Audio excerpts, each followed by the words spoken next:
you wanna bet that I can get you back inside your head before the summer ends and spread a little love. Just for a little fun, I'll make you come back to me before the rise of every sun. Baby, it's meant to be, I know you got a man, but he don't understand. You're gonna be a heartbreaker. You're such a love taker. So just suck me in and you can toss me like a cigarette. 'Cause I just wanna be a bad habit, yeah.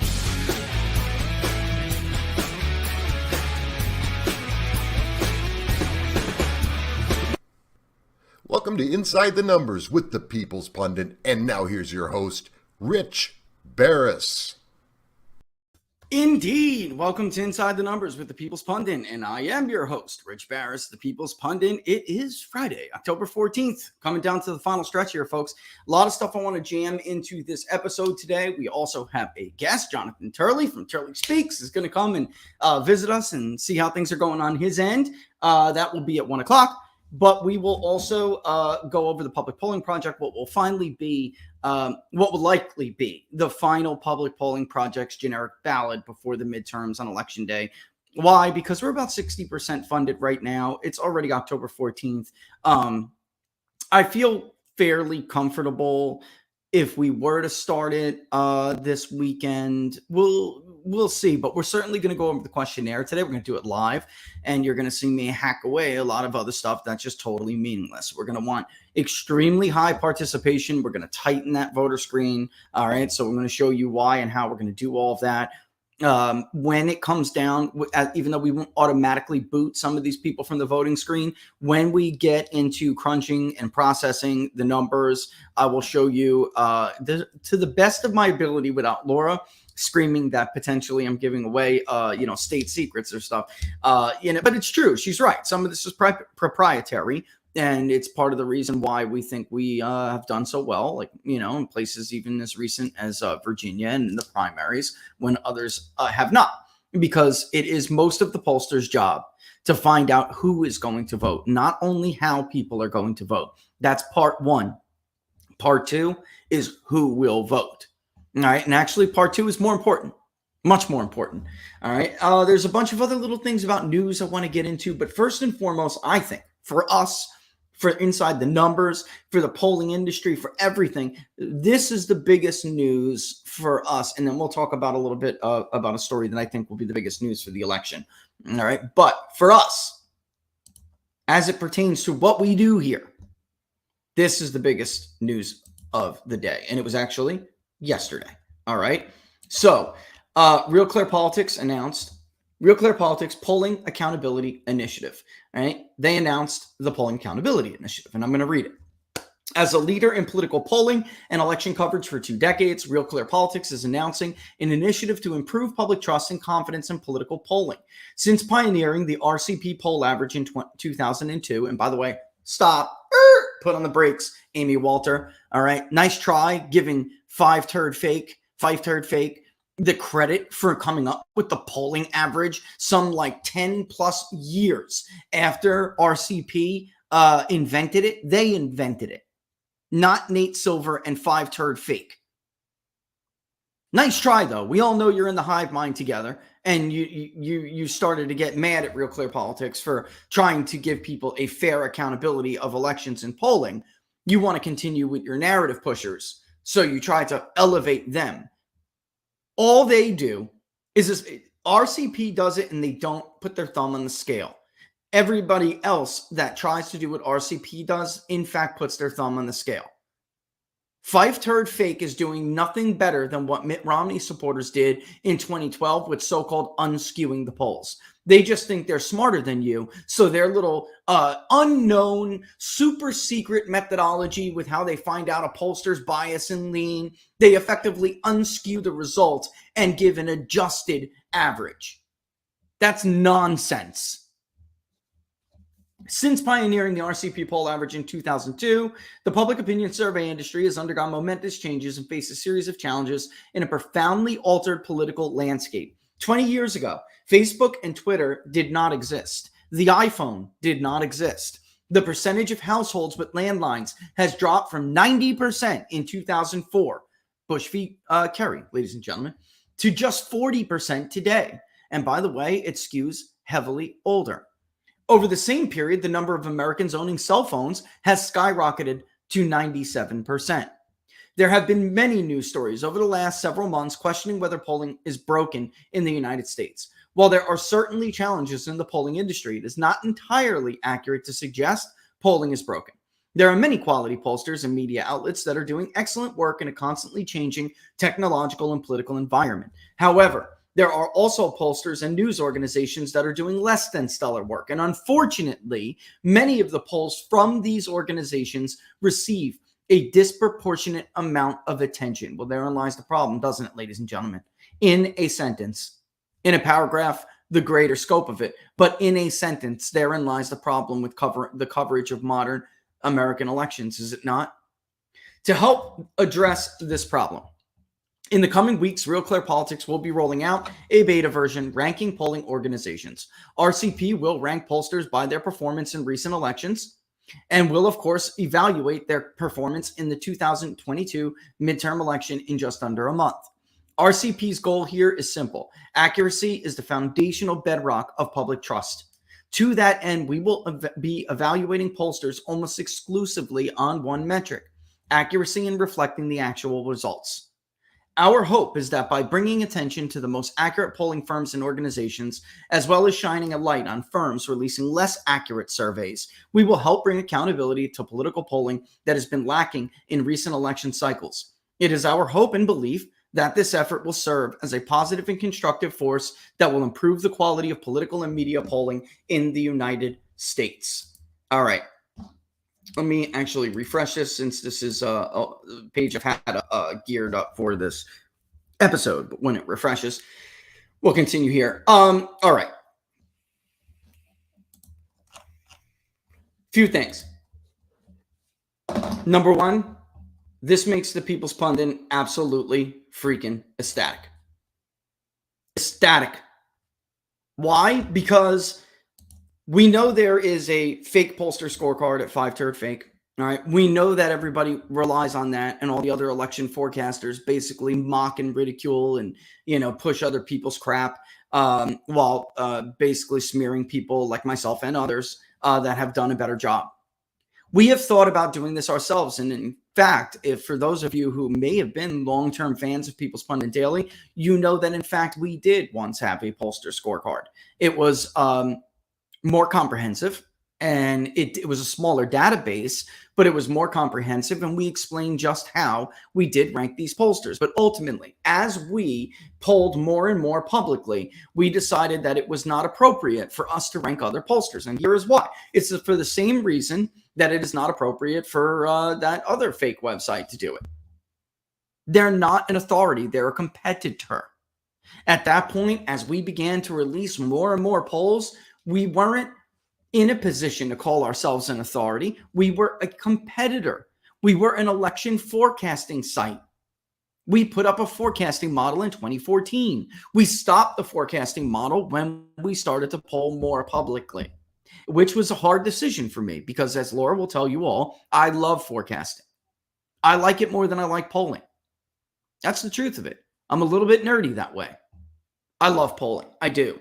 But forecasting is, I got into it because where I went to school had the election integrity project, and it was like nerdy competition. Who could forecast better than others, and can you beat the bigger guys?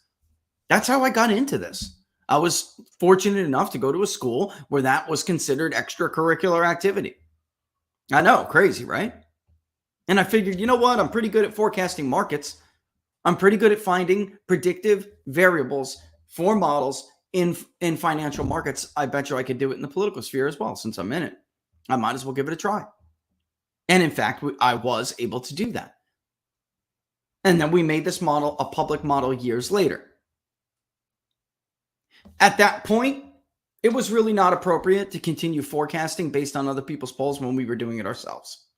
So it became a matter of, maybe my polling says this, but I'm ranking a state a different way. That kind of makes no sense, right?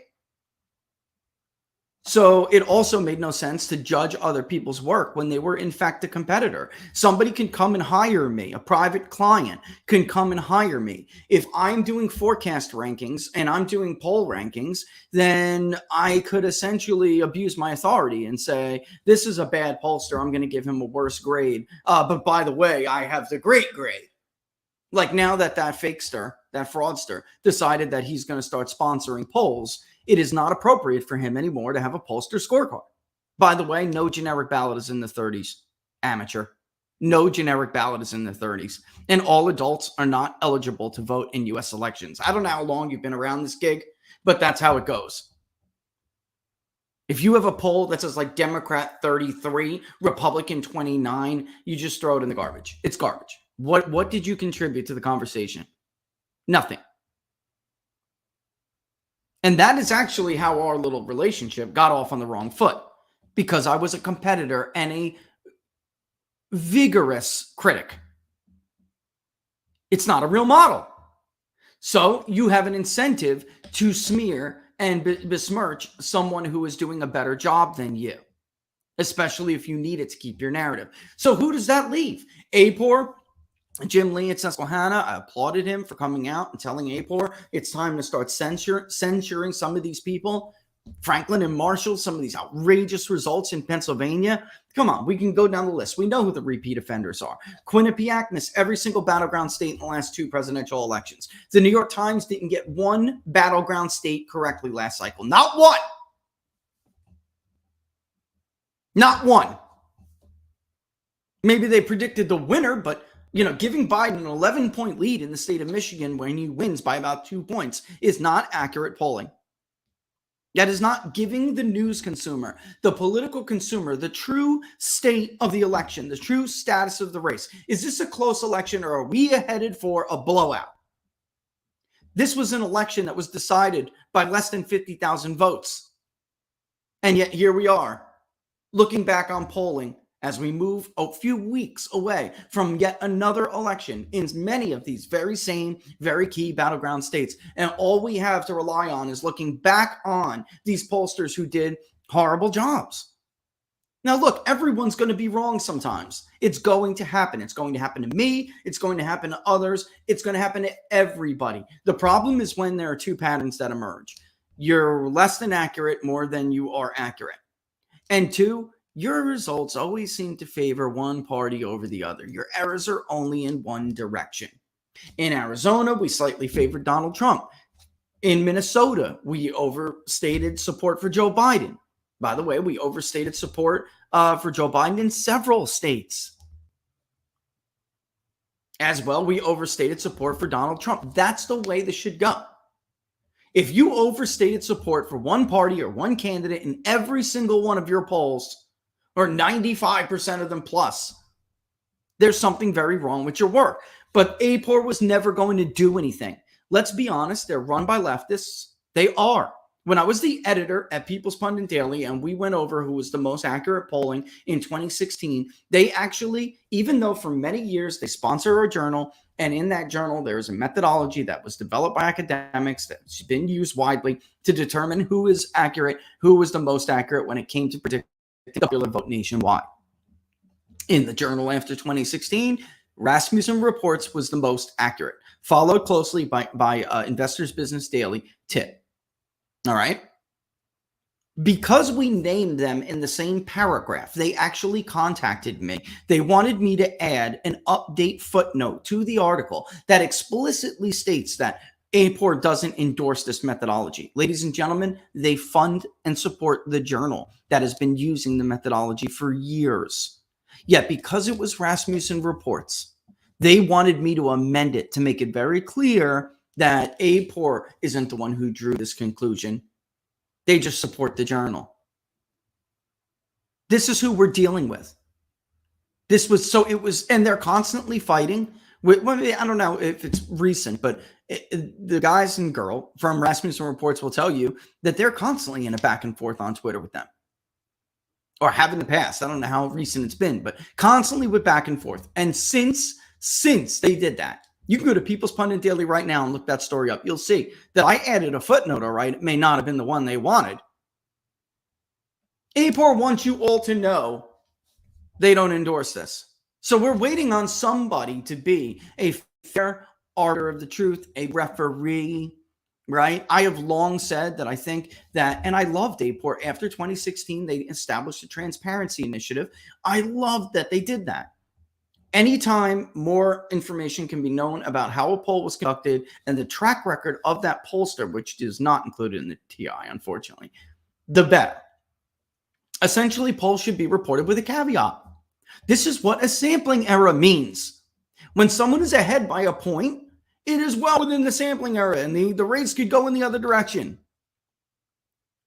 And by the way, this pollster, if you're going to be Fox News and you're going to report your own polls ad nauseum, you should probably let people know that you're one of the worst pollsters out there. You should probably let people know when you have Tim Ryan ahead of JD Vance that you actually gave Joe Biden a lead in the state of Ohio. Yeah, your final poll, you herded to a tiny lead for Trump in a state that he almost won by 10 points. You should probably tell people that you had Joe Donnelly ahead 7 in your final poll in Indiana in the Senate race in 2018. There should be some gauge, some measure to give people a result of polling with a caveat, because the news consumer takes it as gospel. They are right. Real Clear Politics is right that the heart of this breach in public trust is accuracy, transparency, and accuracy. But ultimately, if a pollster called an election correctly, who is anyone else to question their methodology? So people who go after Trafalgar Group, all right, they can't boast the track record that Robert boasts at Trafalgar Group. So instead, they have to just slam the methodology. Like, who are you to do it when you can't call races for your life? In 2016, when we introduced the panel, at that time, I thought that the LA Times was doing it. The Reuters media outlet was doing an online panel. YouGov has always been an online panel. So now would probably be a good time to introduce this kind of polling that is intended to weed out response biases, to show people that these wild gyrations in public opinion is not really true. All what's true is that you have a response bias and you reached different people last month than you reached this month. That is almost always the case. But it wasn't, because people who were, you know, what's the word I'm looking for? These people they felt threatened. That's the word I'm looking for. I cannot have these people come in, do a better job than me, so I have to attack their credibility. I have to be the sole influencer of betting markets. I have to be the sole influencer of fundraising opportunities. I have to be the sole influencer of all of this that really encapsulates what? A narrative. I cannot lose control of the narrative. So if APOR wasn't going to do it, who was going to do it? This is the right call. It should be Real Clear Politics. There is nobody better to do it. They are the inventor of the polling average. I don't think anybody can seriously argue that there is left-wing content on Real Clear Politics. There is right-wing content on Real Clear Politics. They are a fair arbiter of information. They are all there. They are all there is. And there is nobody that is more appropriate to do it. And not only am I stoked about this, but I think reading their statement, they're on to the right. They're on to the right. They're at the heart of it. They see the heart of the problem. The public polling project that was intended to address some of this. I mean, these smear merchants can continue all they want, but the fact of the matter is nobody's more transparent than us. Nobody. There is no other pollster that is more transparent in their work than we are. Without giving away, certain things that I think I have a right to keep to myself. Otherwise, people will try to copy you. They'll try to mimic you. After 2016, by the way, we got an election we got correctly. An election in which I think we called only one battleground state winner incorrect. One. New Hampshire, we thought Trump would probably take New Hampshire. It was that close, and there was a race toward Trump at the end. In the end, he just came up short. But we knew Minnesota was close. Our final poll in Minnesota was like 2.4%, something like that. Our national popular vote was dead on. I mean, overall, Hillary won the national popular vote by about 2 points, but we had Trump by like 0.1 or 2 or something. I'd have to go and look, but it was a weighting issue in the West. California being a disproportionate share in some areas of California that threw off the weight. If you adjusted for that, then it would. I mean, that was Hillary Clinton's entire popular vote lead. Came from like one city. That's true. That's the truth. The rest of it was dead on. The South, the Midwest, the Northeast. And in fact, we got the West as far as the vote preference share. We got that correct. The difference was in how much that would represent of the overall national popular vote. But it was smeared. It was constantly attacked. Yet, maybe 6 months later, Robert Barnes and I are, shooting the you-know-what, going back and talking about different things. And lo and behold, there's a news story. The AP will no longer report exit polls. In fact, they'll be partnering with Fox News to conduct exit polling a different way. And Robert is like, dude, they stole your methodology. They did. That is how the voter analysis that has replaced exit polls for Fox News, the AP, and some others. Fox News voter analysis is a mirror image of the 2016 PPD National Voter Survey. It is a mirror image. Large samples, conducted online largely, very small amount of phone interviews, repeat people to make sure you know whether or not they vote, the removal of people who have voted, not removal from the actual sample, but removal from repeat contacts from those who vote early at the point they vote early. They took the methodology, which was supposed to be a real-time pre and post-election survey. That was the entire purpose. Design a panel that is representative. And there you have it. Unbelievable. So who else was going to do it? The Associated Press? APOR? Five-turd fake? Nope. It should be the inventor of the polling average. And somebody for years who time and time and again has showed the left-wing side of things, showed the right-wing side of things. In 2012, you could read all about, from like a Nate Slimer or somebody, you could read all about how, you think that Barack Obama is favored to win re-election. But guess what? Right next to him would be somebody like a Michael Barone or somebody. And this is why I think Mitt Romney is going to win the election. And it was always a marketplace of competing ideas. And they're the ones to do it because they're the ones who have the product that hinges on polling's ability to be accurate. If they're no longer accurate, the average is hurt badly by it. That was the entire point behind an aggregate average. You can't rely on one, maybe two pollsters. Eventually, they're going to have an outlier and they're going to screw up. It's statistically certain. The rule of thumb, ladies and gentlemen, generally for every 20 to 25 polls, depending on who you talk to and why they think this. But from every 20 to 25 polls in a state, there should be a gross outlier. You see that these days? Nope. But in the good old days, when things were randomized, it was a simpler world, and people did not let their own feelings and bias infect their work.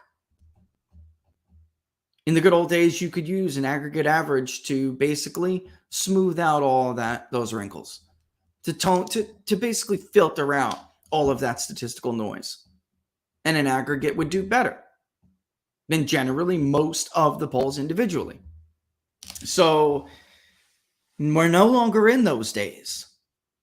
And if that's the case, somebody has to be the one to say, look, this is what Quinnipiac has predicted will happen in the state of Ohio or the state of Georgia, right? Since for some reason Connecticut boys keep wanting to dip into Georgia. Biden +9, Georgia. Biden +9. 9. Somebody has to be the one to say, this is what they're saying today, but you know what? As a caveat, here's what you can read about Quinnipiac. The other one has clearly failed at doing that in a unbiased, professional way. Go look at the grade for Quinnipiac. Go look at the grade for Monmouth. Go look at the grade for all of these people. Like they said in this article, the ones that have not done a good job and yet receive a disproportionate amount of attention. All right. Many of the polls from these organizations receive a disproportionate amount of attention, yet they are doing less than stellar work. And they're the only ones, remains to be seen. We'll see. I'll be stoked to see what that beta version looks like. I'll tell you right now. But they're the only ones out there that have the capacity and I think the professionalism remaining to do this and the credibility.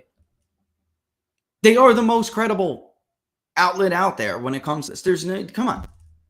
You have your leftists who like their favorite leftists. All these forecasters are leftists, right?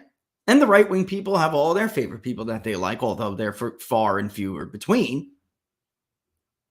I don't think there's anybody serious out there who would, and I know there have been attacks on RCP. Look, Nate Cohen attacked RCP in 2020 for dropping his poll out of Pennsylvania. Nate, what was your poll? What did it say? First of all, it was 10 days old. 11 days old, something like that. In the final weeks I know you're new to this, but in the final weeks leading up to an election, the numbers consolidate and move quite a bit. And a poll conducted 2 weeks ago, done the way you do it, subject grossly to such response biases, cannot at all accurately reflect the current state of that race. And in some cases, you can conduct a poll in September and still get the right answer, like we did in Ohio, like we did nationally. So in Florida. All right. Speaking of Florida, look at those early vote numbers for Republicans. That state is just not competitive. This idea that like Marco Rubio would be in trouble or something by pandemics, this state is not competitive anymore. Republicans are voting almost on par early vote with Democrats. Let me tell you something. I don't have the graph loaded up, but I should remember to upload it and show you. We asked Floridians, how do you intend to vote? Republicans, there are slightly more Republicans this year who said they intended to vote early by mail, absentee, the way they always did it in the past. But what we see is an increased number of Republicans who say they will vote in person early, but much closer to Election Day, and of course on Election Day. So if Democrats are right now at parity with Republicans, they really have no chance. No chance. Why? Are there going to be mass Republican defections this year, ladies and gentlemen? In a first-term incumbent midterm, do you expect to see mass defections? If you do, you're wrong. There will not be mass numbers of Republicans voting for Charlie Crist over Ron DeSantis because Charlie Crist was a former Republican governor who changed to be a Democrat. First of all, millions of Floridians don't even remember when Charlie Crist was the governor. So that argument is just totally ludicrous. Secondly, I don't know if anybody's been paying attention. Charlie Crist has tried to win a few races since he was the governor of Florida. It hasn't worked out that well. Particularly since he licked his finger, put it in the air to see which way he thought the wind was blowing, which was the wrong way. He thought, everybody keeps saying, Charlie Crist shows that Republicans have moved to the right. No, Charlie Crist thought that Hispanics were turning the state blue. Charlie Crist has no core. Everybody who knows him knows that. He doesn't believe in anything. I hate to tell you, except for Charlie Crist and his political ambitions. That's what he believes in. He could be talking to a super, super conservative group and sound like Ted Cruz. He could be talking to a moderate group of Republicans and be mocking base voters. That's who he is, and that's who he's always been. That's why Marco Rubio actually beat him in the primary in 2010. He hadn't switched yet. People were just over his wishy-washy, I don't know who the hell Charlie Crist is, attitude. People just over it. Anyway, that didn't happen. What he believed would happen did not happen. And Charlie, you should have known that when Barack Obama barely won the state in his re-election effort in 2012. A state he won with an advantage of 700,000 registrations. He won by just over 2 points in his first election. And then when he was being reelected, hundreds of thousands of those registration advantages evaporated. And he barely won it by 67. And that's only because Mitt Romney's a horrible candidate. He was a terrible candidate who did not do as well as somebody like Donald Trump did in the I-4 corridor and in Tampa's area, the Tampa Bay area, and the Space Coast, or in South Florida for that matter. Mitt Romney damn near tied Barack Obama with Cuban voters in South Florida. That's how bad of a candidate Mitt Romney was. It should have told you, even with a crappy technocrat, or whatever you want to call them, plutocrat, technocrat, you can make an argument for both, even with a crappy candidate like that, they still almost carried Florida. So he's not very bright, is he? Anyway, we're way beyond that now. Those days are over. Over. And yet I still see polls D+3, D+6. Look at the early vote. I'm telling you, a whole lot of you are going to be out there trying to walk your dog Fifi again, hoping not to have to deal with the reality. Wait until you start to see the in-person early vote numbers. Wait. It was in Miami-Dade, by the way. Oh, boy. It's almost time. It's almost time for the reckoning. All right, but what it is time for right now, when we come back from this, I want to really do, what's it called? A quick thing on the economy. All right, before we get into Q&A, a guest, I would love to do a quick thing on the economy and see, what we have going on here, because I think that was the big news about the polling industry and what we do here, but we will have big news about the economy and why I think that it is absolutely going to have an impact. All right. So let's go do this. All right. Look, guys, you just saw the inflation report the other day. We're going to talk about it again after the break. Food shortages absolutely are a possibility in the United States. Drought, inflation, weather, new policies. They're pushing America's food supply to its breaking point, near its breaking point. And that's why survival food is more important than ever. Do what Laura and I do and create your own stockpile of the best-selling 4 Patriots survival food kits. We're not talking about ordinary food here. Good for 25 years, super survival food, hand-packed right in a family-owned facility in the USA.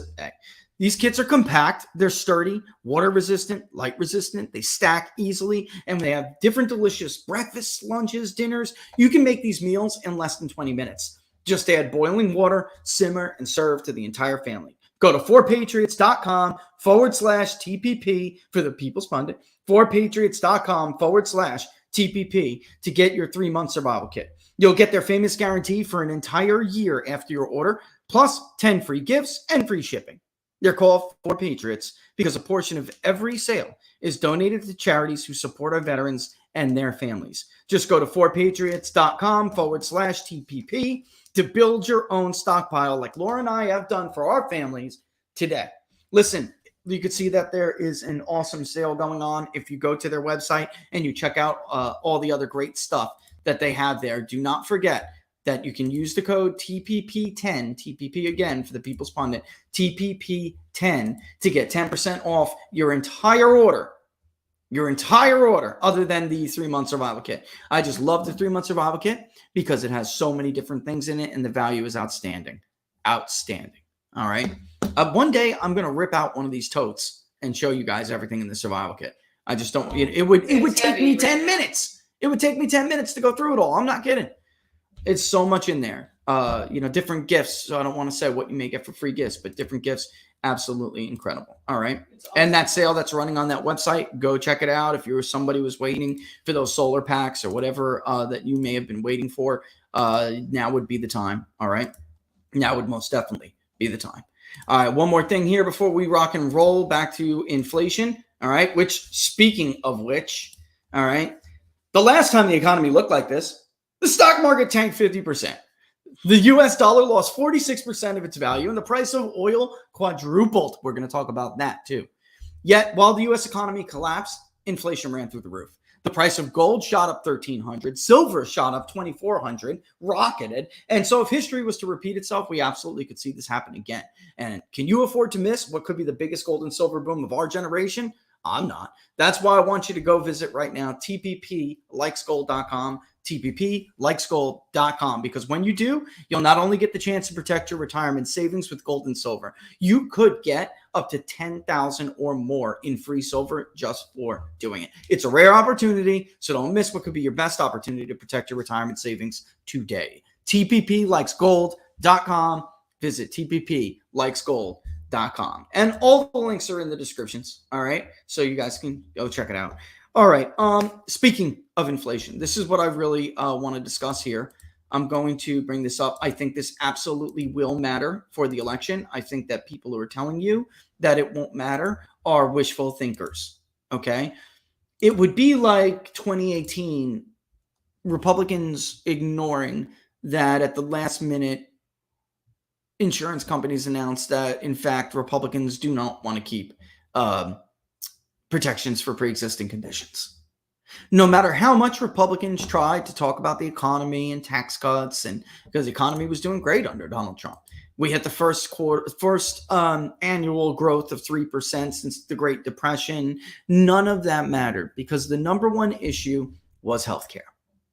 And then there was a lot. Yeah, there was the Russia collusion thing. But ladies and gentlemen, in the battleground states, most people told us that they understood that the Russia collusion story was a hoax. It was a farce, and it was a political witch hunt.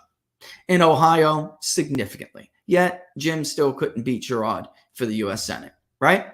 And he was back in. I would argue Josh Mandel wouldn't argue. I'm telling you, Josh Mandel would have beaten Sherrod Brown if he ran for Senate in 2018 in Ohio. But while they had some wins in Senate, because the Senate map favored Republicans considerably. While they had some wins, did the best since JFK in the first term incumbent midterm. In the House, they couldn't stop the bleed and lost 40 seats. All right. That is 20 seats at this point is looking very doable. Talking about likelihood. It's the most likely scenario at this moment, with an increasing scenario being likely that the levee breaks and that Republicans wipe Democrats out across the map. The CNN polls should scare Democrats. Yet notice, by the way, how they lift up their pollsters that they like and they want to talk about. Yet when their own pollsters, ABC News, The Washington Post, now CNN, all of these people are showing warning signs, which is simply that, yeah, we're seeing abortion is a number one, is one of the top 3 to 5 issues. We did see it rise. It may even be number 2 in some of these surveys. That interest is being driven by Democratic voters in blue areas. Ladies and gentlemen, did that sound familiar to you at all? We have been telling you this for weeks. It isn't a number 1 issue. It is by far a distant second or third or fourth and sometimes fifth issue, depending on where you're polling. Nationally, it was a distant number 3. And that's why I can't wait to get another generic ballot. I really can't wait. I'm going to try to get 2, but I think we're only going to be able to get 1, and I think we should start it sooner rather than later, which is why I want to talk about it today on the show. Generally, no matter where you go, I was going to say general economic concerns, but no matter where you go, if you give people the choice of telling you that it is their number 1 issue is the cost of living, inflation, that is by far the number 1 issue. Number 2, usually being rounded out by jobs in the economy, or economy and jobs, we say. And then together, that's about 50% or more of the entire electorate. And then you have like abortion, a distant number 3, tied very closely with another issue like immigration, which is what we found last time. Out of those top 4, Republicans are killing it, including on the top number 1. Democrats will not be able, like CNN's pollster is saying, they will not be able to juice their turnout enough in a midterm cycle, in any cycle, There will not be enough to juice the turnout enough with that one issue to save the House. Why? Because in the districts that matter to the control of the House of Representatives, abortion is not the issue. Inflation is the issue. And I was on War Room the other day, and we went over this clip with Mika Brzezinski. They were having a panic attack over it. Joe Scarborough, Morning Joe, they were having a panic attack because it just now, they actually said suddenly, as if they didn't know inflation was going to be the number one issue. Suddenly, people are caring about the economy. First of all, this has been over 12 months. That's number one. Number two, there's reason to care, right? Which I want to go over here. All right. And actually, maybe I should even bring the graphic up. Yeah, let's do that. Let's bring the graphic up.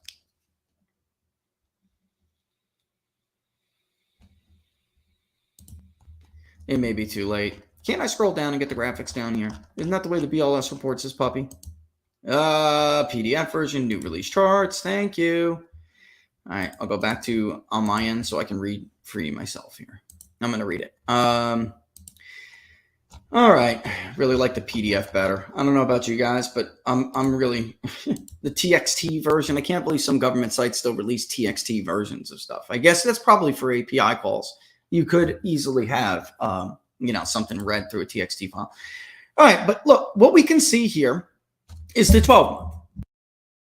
The interesting thing about this month is that the increases everywhere else were partially offset by an almost 5%, 4.9% decline in the gasoline index. And yet inflation still came in at 8.2 on the year over year, which is more than expected. And by the way, the month was more than expected. Democrats, the White House, House Democrats, they were hoping that this was going to come in at 2. Let me give you the real truth here. They were hoping this was going to come in at 0.2 of a percentage point. Okay. 0.2 is what, is generally considered back to the mean. It's, what we saw under Trump after the shutdown. The CPI did level out again. This idea that it was the shutdown is nuts. If Trump was reelected, we would not have seen booming inflation. All right. I'm just going to outwardly state that as a fact. We would not have seen it. I've shown you the charts before. The CPI leveled out. The supply chain would have been more confident and would have been more free-flowing if it wasn't for the constant threat of a shutdown because Joe Biden won. If you don't believe me, you can go to ISM, their website. It's not .com. It's something else. They have some weird URL unless they changed it. But the Institute for Supply Management, and look up the PMIs. They now have what used to be called the non-manufacturing index is now the services PMI and the manufacturing PMI. Read the damn panel responses from industry leaders yourself. It was the constant threat of one too many infections arbitrarily sparking the hand of Fauci God to come down like a sword of Damocles over the whole damn economy. The consensus for the month was 0.2. The range was a low of 0.1 to a high of 0.5%. The CPI consensus for the year over year was 8.1. Range 8 to 8.2. Excluding food and energy, the consensus was 0.4, ranging from 0.3 to 0.5. That came in at 0.6. Oops. The excluding food and energy year over year consensus was 6.5, ranging from 6.4 to 6.6. It came in at 6.6.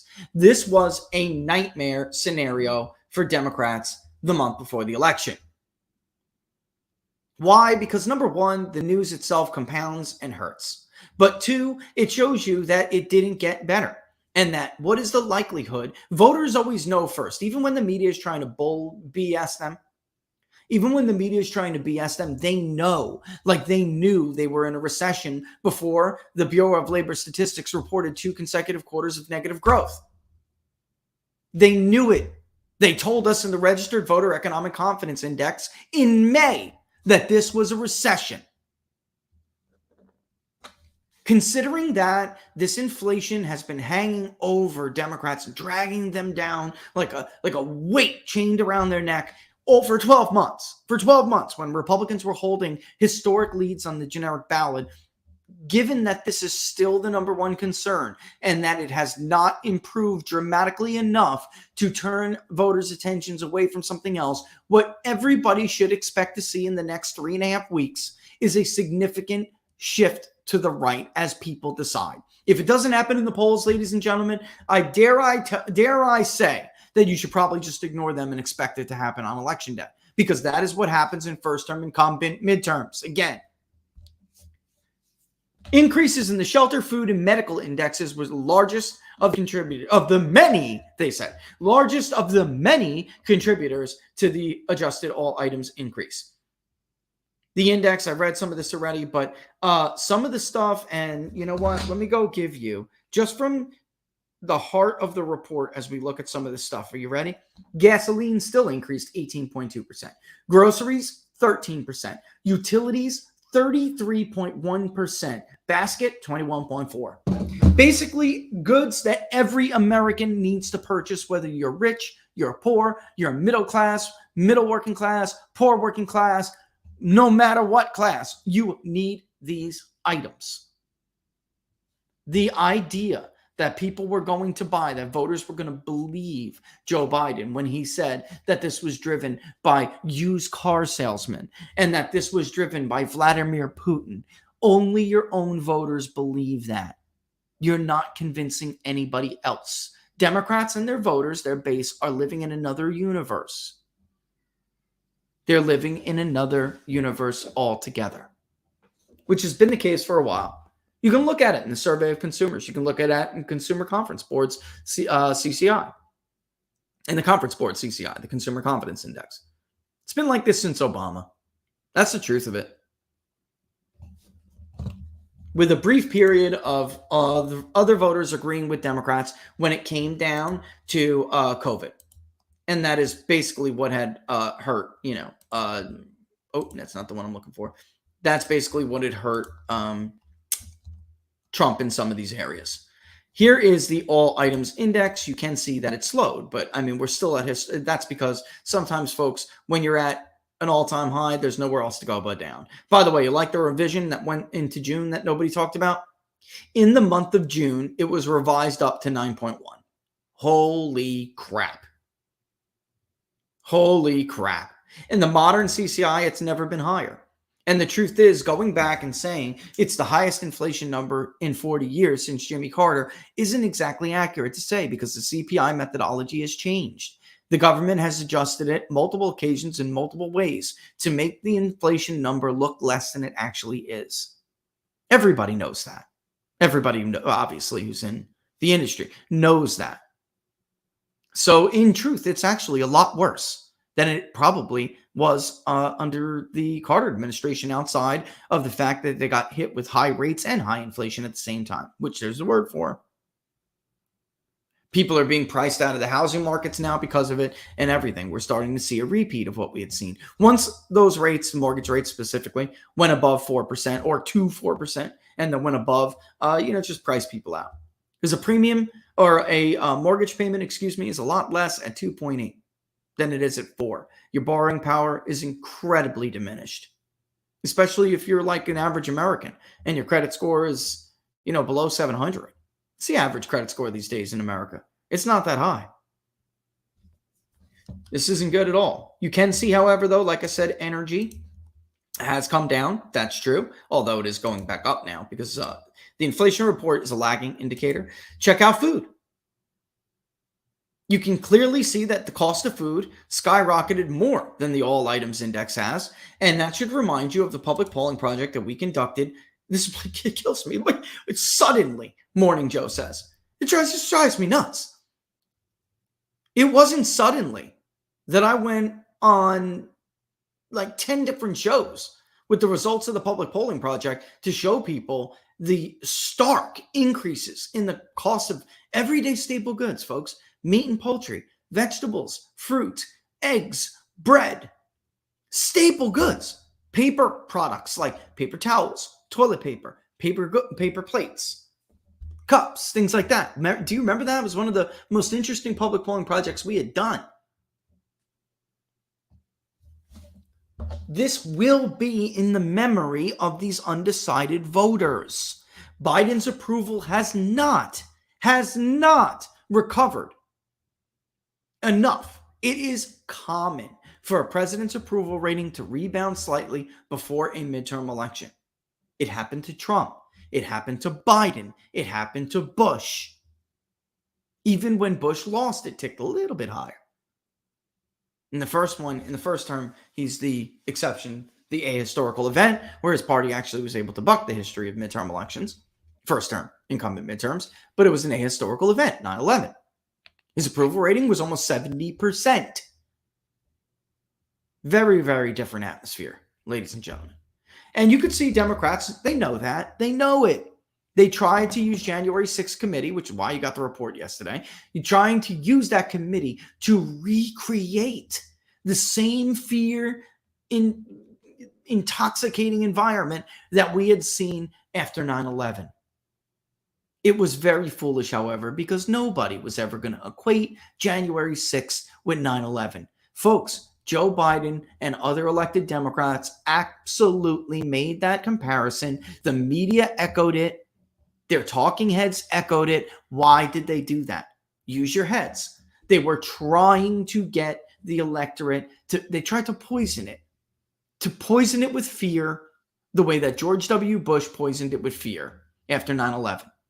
Now, there was cause for fear after 9/11. It's just that, of course, as Robert Higgs would tell you, there's no event like that the government is not going to seize to try to take away more rights from you.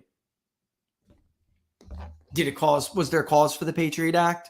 Was there cause for all of these new government agencies and institutions? Was there really an anthrax attack from terrorists? No, we know what that anthrax attack was now. That was not Al-Qaeda. Were there WMDs in Iraq? Was there really a threat of a dirty nuclear weapon going off in downtown New York or on Madison Avenue or on, K Street, on Pennsylvania Avenue, on Hollywood Boulevard? No, but that was the feeling. And nobody was ever going to equate it with Pearl Harbor. Was ever going to equate January 6th with Pearl Harbor and 9/11. But they tried. And as CNN is lamenting in their latest poll, the battleground districts, it didn't work. Nobody cares about January 6th. The only people who care about abortion are their own voters. People care about economics, and Republicans lead in these districts. The only question is whether or not they lead by the margin that the CNN poll found, which is, roughly 20 to 25, 30 seats, if possible. It's possible. Or if they lead by the margin they see in the ABC News poll, which is a total galactic wipeout. Republicans will get like 250 seats plus, which would be historic. Their cap is around 247. But why? Looking at the graph, you could see the plausibility for this. Did the polls pick it up in New Jersey? Did they pick it up in Virginia? Even some of the polls like ours that showed Youngkin was going to win, the generic ballot was still roughly kind of tight, showed a Republican advantage. It didn't show a total wipeout in the House of Delegates. That's what happened. In New Jersey, there was one poll, which was Trafalgar, that showed it was close. Everybody else was double-digit blowout. Excuse me, let me take a sip of water. So I'm telling you, this is probably the most important indicator this month that will be released. This is probably the most important development in this month that will be released. Yeah, now, and I'm looking at some of your comments. Yeah, the threat of nuclear war, the escalation in Eastern Europe, no matter how far you think they may take it. All of this matters greatly. All right. Yeah, there's a lot more I want to go over. I definitely, too, want to talk about, but I'm going to wait for our guest to talk about that. I believe he's coming. The difference in media treatment, at least the Wall Street Journal is pointing it out. The difference in the treatment between Donald Trump and what they had said he did during the call with Vladimir Zelensky, which led to an impeachment, and Joe Biden trying to get the Saudis to hold off on their oil plan, which he was trying to get them to continue to pump more oil to make it cheaper to pump it into the market. And if this was Donald Trump, you would have heard people say something much, much different. But we're going to take a 30-second break, and we'll be back with our guest. I'm going to ask him about that and so much more. On the other side of this break, folks, we'll have Dr. Steve Turley. We know you guys love him on Locals. We'll be back. Give me a 30-second countdown, and we'll be back. Oh, by the way, you're watching Inside the Numbers. Don't forget to share the public polling project far and wide. I'm going to start it. We're not there yet. Share it far and wide. Grab the link, throw it out there. If you go to bigdatapoll.com and scroll all the way to the bottom, you'll see it right there. But you can also grab the link itself from the description in the videos and share it with your friends and family. Share it. Or your groups, right? Or your groups. Of course, the best way to just check out what we're doing. By the way, let me give you a little bit of heads up. The Georgia voter analysis is done. That'll be on Locals for local supporters by the end of today. All right. And you'll see brand new timestamp and everything on it. All right. Just had a couple of things we were waiting for. So we wanted the most up-to-date data that we could get. All right. We'll be back in 30 seconds with this real quick break and then more Inside the Numbers. Don't go anywhere. Get your Q&A in.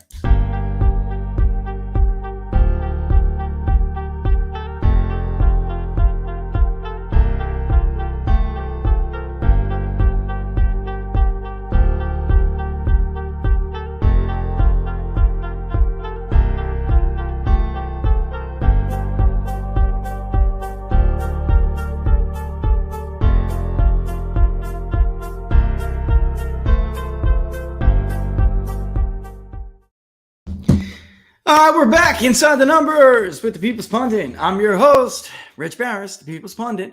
I am so glad to be bringing on this next guest. I know my Locals community absolutely loves him. I joined him for his show. And again, I'm so glad that he's here today to reciprocate. Dr. Steve Turley, ladies and gentlemen. Oh, my fans love you, man. They love you. Thank you. Well, I love your fans and I love you, Rich. It's great. My son, my eldest son is Richard Joseph. So love the name and love what you do. It's an honor to be here with you.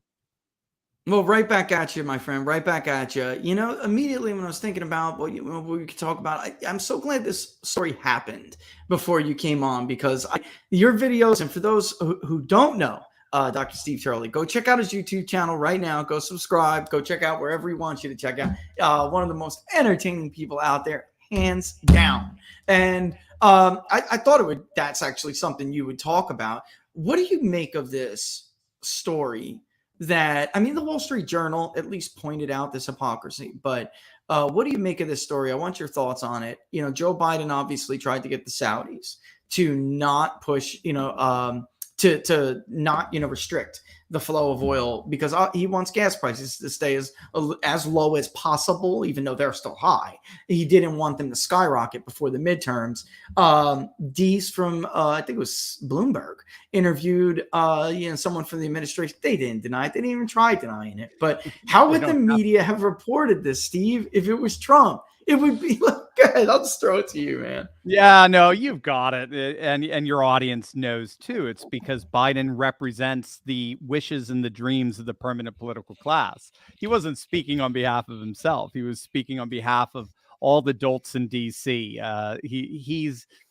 Well, we have to understand what made Trump so special is he really was an outsider. I mean, he's even an outsider among billionaires. He's this is one of the things that I think Rush Limbaugh was so brilliant at seeing, because Rush himself was an outsider. Rush was very populist. He was never you never see him at the cocktail parties among the rich and famous and so forth. He never felt comfortable with that. So when he saw Trump coming in to the race in 2015, 2016, he recognized that he had something here that he could relate to and that we all could relate to.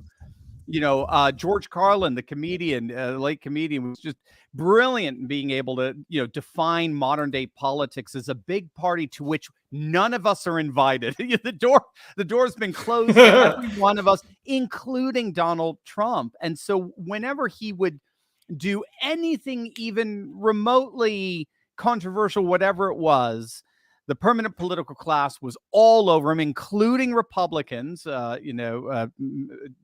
hard to even forgive him at this. We're even seeing it with Mitt Romney now with Mike Lee and refusing to endorse him for it. Mike Lee, that's about as safe of an endorsement as you can get, for heaven's sakes. But regardless, they will. It's the technical term is weaponized legalism. They're going to use the law in three ways. They're going to use the law to punish their opponents. They're going to use the law to increase their power, and they're going to use the law to intimidate everybody else. And what Trump did with Ukraine is bad because it was done by Trump by definition, someone outside the permanent political class that's trying to bring it down. Whereas what Biden did is he did it on behalf of the permanent political class. The permanent political class does not want an ultra MAGA tsunami in 3 weeks, right? You've pointed that out more than anyone. They want, McConnell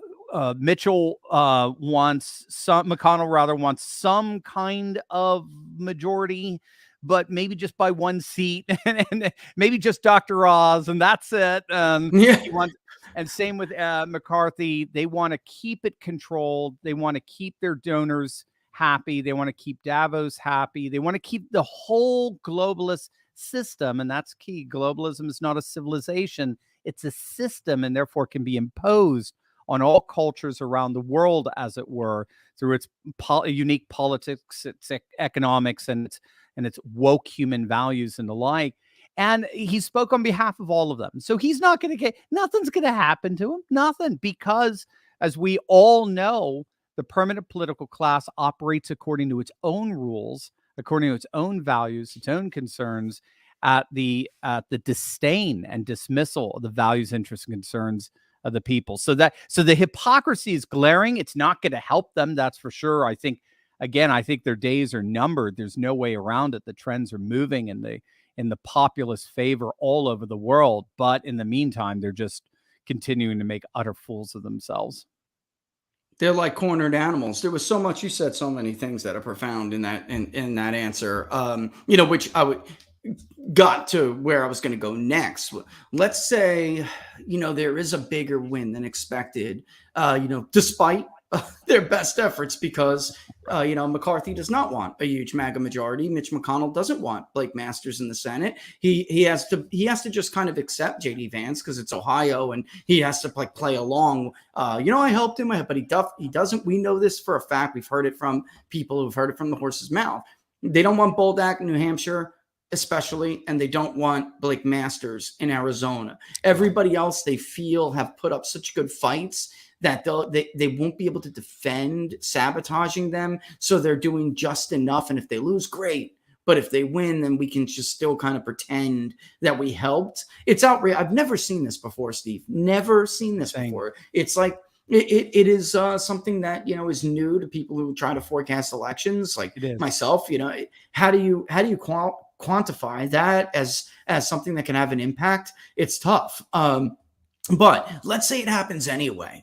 And you have all these Joe Kents in Congress, right? And all these John Gibbs, and they're like, look, Biden did worse. He did worse than what Trump did, right? Because you said it, man. Trump's crime was a crime against the class. Right. It wasn't a crime against the people. They make a fortune out of the scam of foreign aid. They make a fortune out of the military industrial complex. That is a hit at them. What Biden's doing here is a scam against the American people. And, people are going to want some skin over that if there's a bigger win. But would you, I think you said it, probably I already got your answer, but what if there is a bigger win? What do you think would happen then? Still nothing? They would just, the McConnells and McCarthys would just derail it anyway?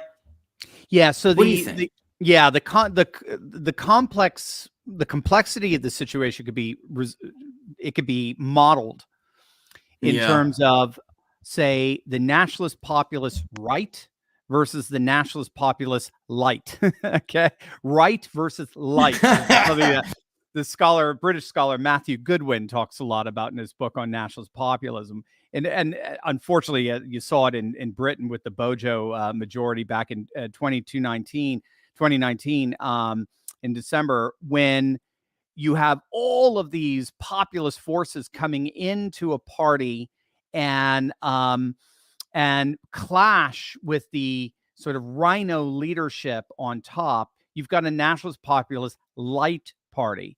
You see, in Europe, they don't have to deal with that so much. In Europe, you just create a new party like the Lega Party or the Brothers of Italy, right? Or the Sweden Democrats, who are very nationalist populist. Don't let the Democrats throw you for a loop there. Or National Rally in France. Right. You just form a new party, and it's MAGA top to down, as it were. It's nationalist populist all the way through, anti-establishment, largely because they're all bootleggers when all is said and done. That's the term that's been used du jour.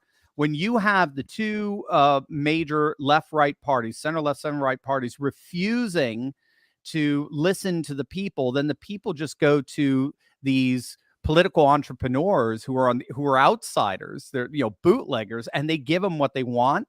They said, yeah, we're going to shut down our borders. We're going to maintain some kind of national integrity of our borders. We're going to bring back jobs, manufacturing. We're going to defend our cultures rather than disdain them. All of a sudden, they become the number one party in the nation, and it's pure, it's awesome, so forth. We have the problem of just two parties. And if we just have two parties, what that ends up with is it's not so much a MAGA party as it is a MAGA rhino party. It's a nationalist populist light party. It's MAGA at the grassroots and at the freshman class, as it were, but it's totally rhino at the top levels. And so it's going to take some serious political strategizing to do the My Big Fat Greek Wedding. Mitch McConnell may be the head, but we're the neck, and we're gonna figure out how to turn that head any way we want, kind of thing. That's what they're gonna have to do. So it depends on the dynamic of the nationalist populist light party. To what extent are the Blake Masters and the J.D. Vances, what extent are they going to be changing the direction, the complexity of the party? They'll be aided and helped by a radically populist House of Representatives. That's for sure. You unleash a Marjorie Taylor Greene, you give her some subpoena power. Boy, this is going to be fun. Same with Jim Jordan and the like. But the Senate is an aristocratic, House of Lords. House of Lords, man.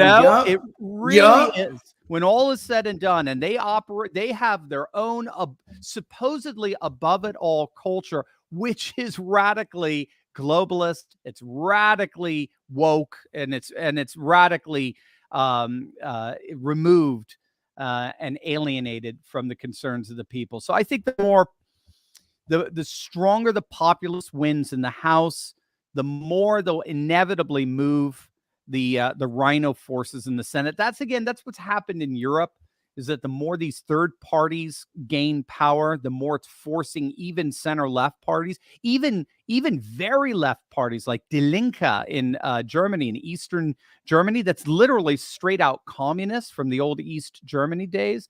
They are now what we call welfare chauvinists. They believe that welfare government benefits, of which they believe in a lot of, only should go to citizens. And so they've shut their borders, as it were. They don't give any benefits, or at least they advocate no benefits whatsoever to immigrants and foreigners. So that's the way you can, when you have a very strong tip of the spear of populism, it tends to push the whole political cart in your direction. And that's what I hope to see. In terms of this actual event, we'll see how it happens. We'll see what plays out on it. But I'm looking more the trajectories over the next couple of years. Clearly, the Republican Party has been moved much more into a Trumpian party at the grassroots level. There's at the rank and file level. There's absolutely nothing rhinos can do about it. They're fading. Their time is gone, just like globalists' time is gone. And a new, more nationalist, populist, localist, faith, family, and freedom party is emerging. Yeah, and to that end, I think you reminded me, there was one of the races that haven't seemed that close was Tudor Dixon and Gretchen Whitmer, and people were kind of asking us to get in Michigan. But, when you're dealing with a certain amount in the budget, I wanted to return to states we had done already, to make sure we get the most accurate final result. But there is an insider advantage poll that came out today that showed the race was tied. And people are jumping all over it. But I got to tell you, Steve, I looked at the poll. And what you're saying jumped right out at me because I've been seeing this everywhere. It's Wisconsin, Arizona, Pennsylvania, Nevada. It's all over the place that I'm seeing it. The white vote is closer than usual because some of the older, more rhino-like senior voters, don't like the new right as much, and they'll cross over if they feel like the Democrat, like a Mark Kelly over Blake Masters. But it's the younger vote was Tudor Dixon was doing so much better with younger non-white voters. So I'm like looking at this dynamic and listening to what you're saying. And it makes me think that we have all the ingredients here again, for another huge polling miss. Because if you can't keep up with an alignment like this and you're like making assumptions about the electorate and what it's going to look like, then you're going to wait. If you're a pollster, you're going to wait to those preconceived assumptions or notions. You're going to screw it up, and by the, it happened to me in Nevada. I put out the poll. I showed that it was closer among white voters, but that Laxalt was doing so much better among working aged 30 to 40, especially, but even some younger voters and non-white voters that he still was in the lead. I see that in Michigan as well. It jumped right out at me, but I ask locals, for questions, and boy, I'm getting them. This one I'm going to start with because he asked me this about a year ago, and I really couldn't give him an answer. And he does watch your show, so he watches your videos. So he said, hey, look, ask them both for me whether or not Rich can answer this now. Maybe Steve can too. I don't have an answer. But look, he says, I stumped Rich a year ago when I asked him what the Biden administration has done well. And I couldn't think of anything. I really couldn't. And can you ask it again and ask if Dr. Steve or Rich can name something? I'm going to let you get that one first. Oh, I can name it, no problem. He's reawakening the Republican Party. That's great. Thank you. On behalf of all of us. Thank you. Yeah. I think in fairness to the question, it's difficult for me to even assess, how you define even well, how you're defining the good in a political context, because when you're dealing with the left right now, and maybe perhaps more and more the right, we'll see. But when you're dealing with the left, you're dealing with, and you've talked about this on a number of occasions, you're dealing with a movement that operates with totalizing categories. So in other words, there's no dissent that's allowed. Now there's a history to that. It goes back to something called repressive tolerance. From the philosopher, the cultural Marxist, I'm being kind calling him a philosopher, the cultural Marxist advocate and radical activist Herbert Marcuse in the 1950s and 60s.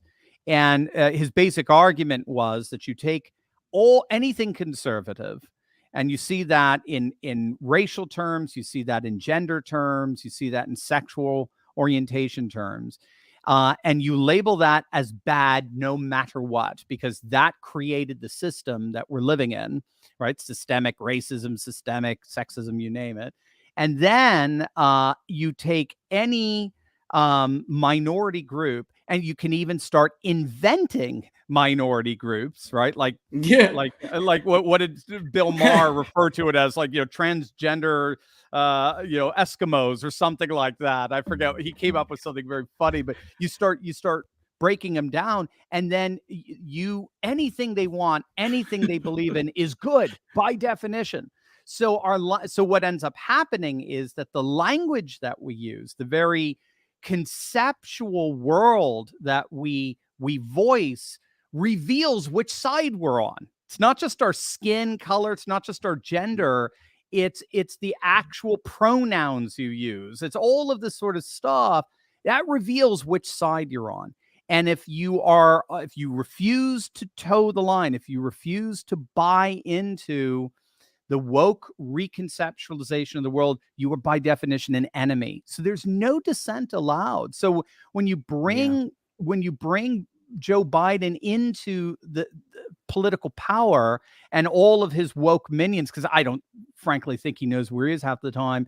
But you bring those woke minions in, they're going to be operating with that weaponized legalism. So even if they did something, quote, good, it's still within a system that's inherently rotten to the core. And so Jordan Peterson said it best. We're living in a time now when you've got two sides, and he said for the whole Western world, not just the United States, but we could say it just for the United States at this point. You've got two sides.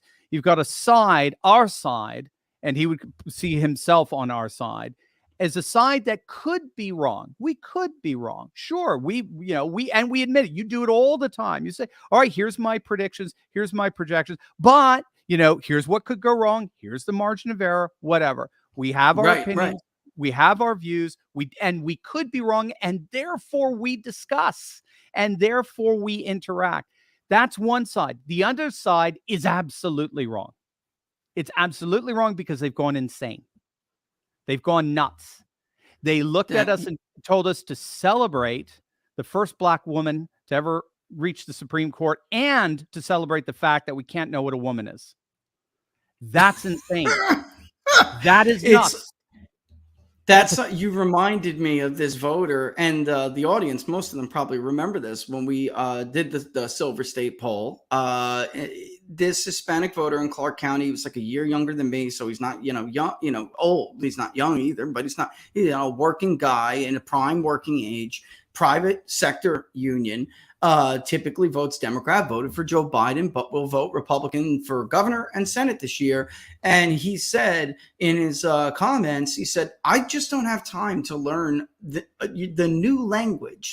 He said, I don't have time to worry about whether or not I'm using the right pronouns. I have to deal with inflation, which is twice the national average where I live in the state of Nevada. And, it was just, to me, it just was like, some things just seem significant to you. You know what I mean? Like Tulsi Gabbard leaving the Democratic Party is another one. Some of these things, when people make these comments, what they're saying is, I can't be in this side where there's no dissent.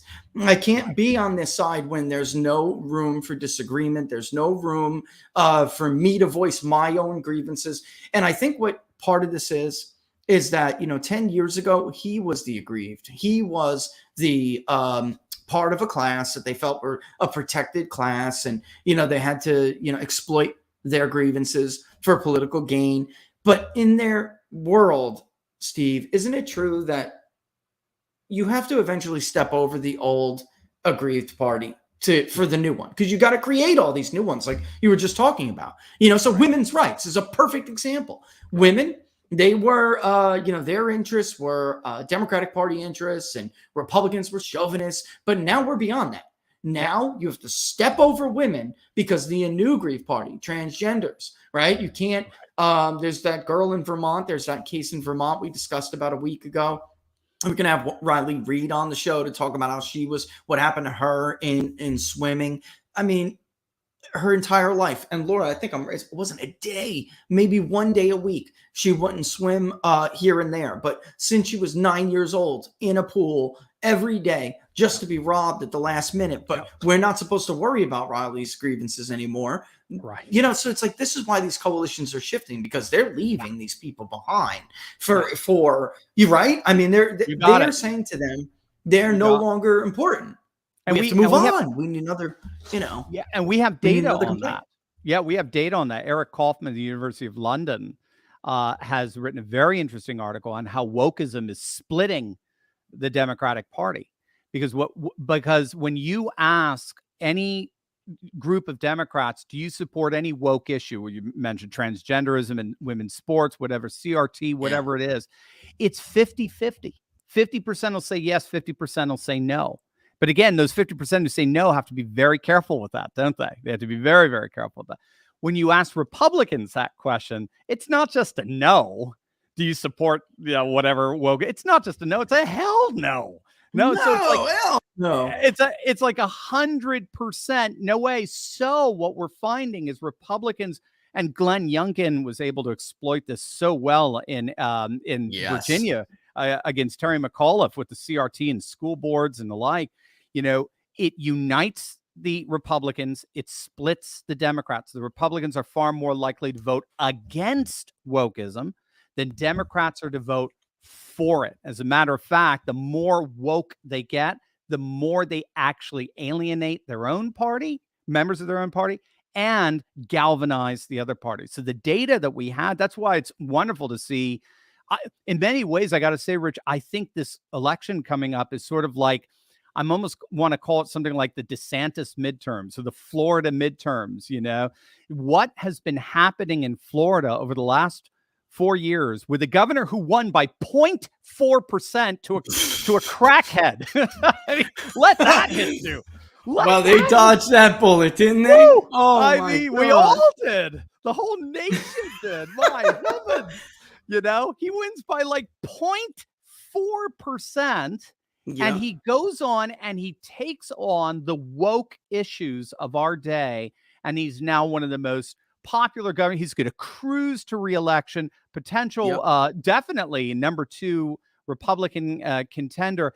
But we're seeing that happen. We're seeing that shift was the Latino shift that started, of course, Miami-Dade. We're seeing it going into Texas. We're seeing it going into Arizona, going into Nevada. We're seeing you pointed out the left UG data coming into Arizona. We all thought that the Californians coming in were going to turn it blue. We're finding now they're like MAGA people. They're all in on the MAGA train.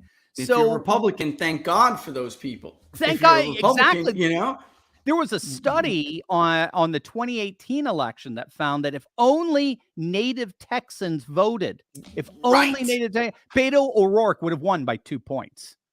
It was the left UGs who voted overwhelmingly for Cruz. Yeah, I forget where I came across that term in the literature somewhere. Left UGs, that's right. So absolutely, wokeism is crushing the Democrats, absolutely crushing them, and it's causing more defections than we can even imagine. And we're finding, particularly among Latinos and Black men, more and more saying, "I cannot call myself Black men, a conservative." definitely. Yeah, cannot call myself a conservative man, a conservative woman, and still vote for this insanity. Yeah, there were plurality, I think it is, close majority, but not quite there. House of Delegates districts that Glenn Youngkin carried because he did so much better with Black men. I'll tell you too, and there was that group that is typically a good group for Democrats in Virginia.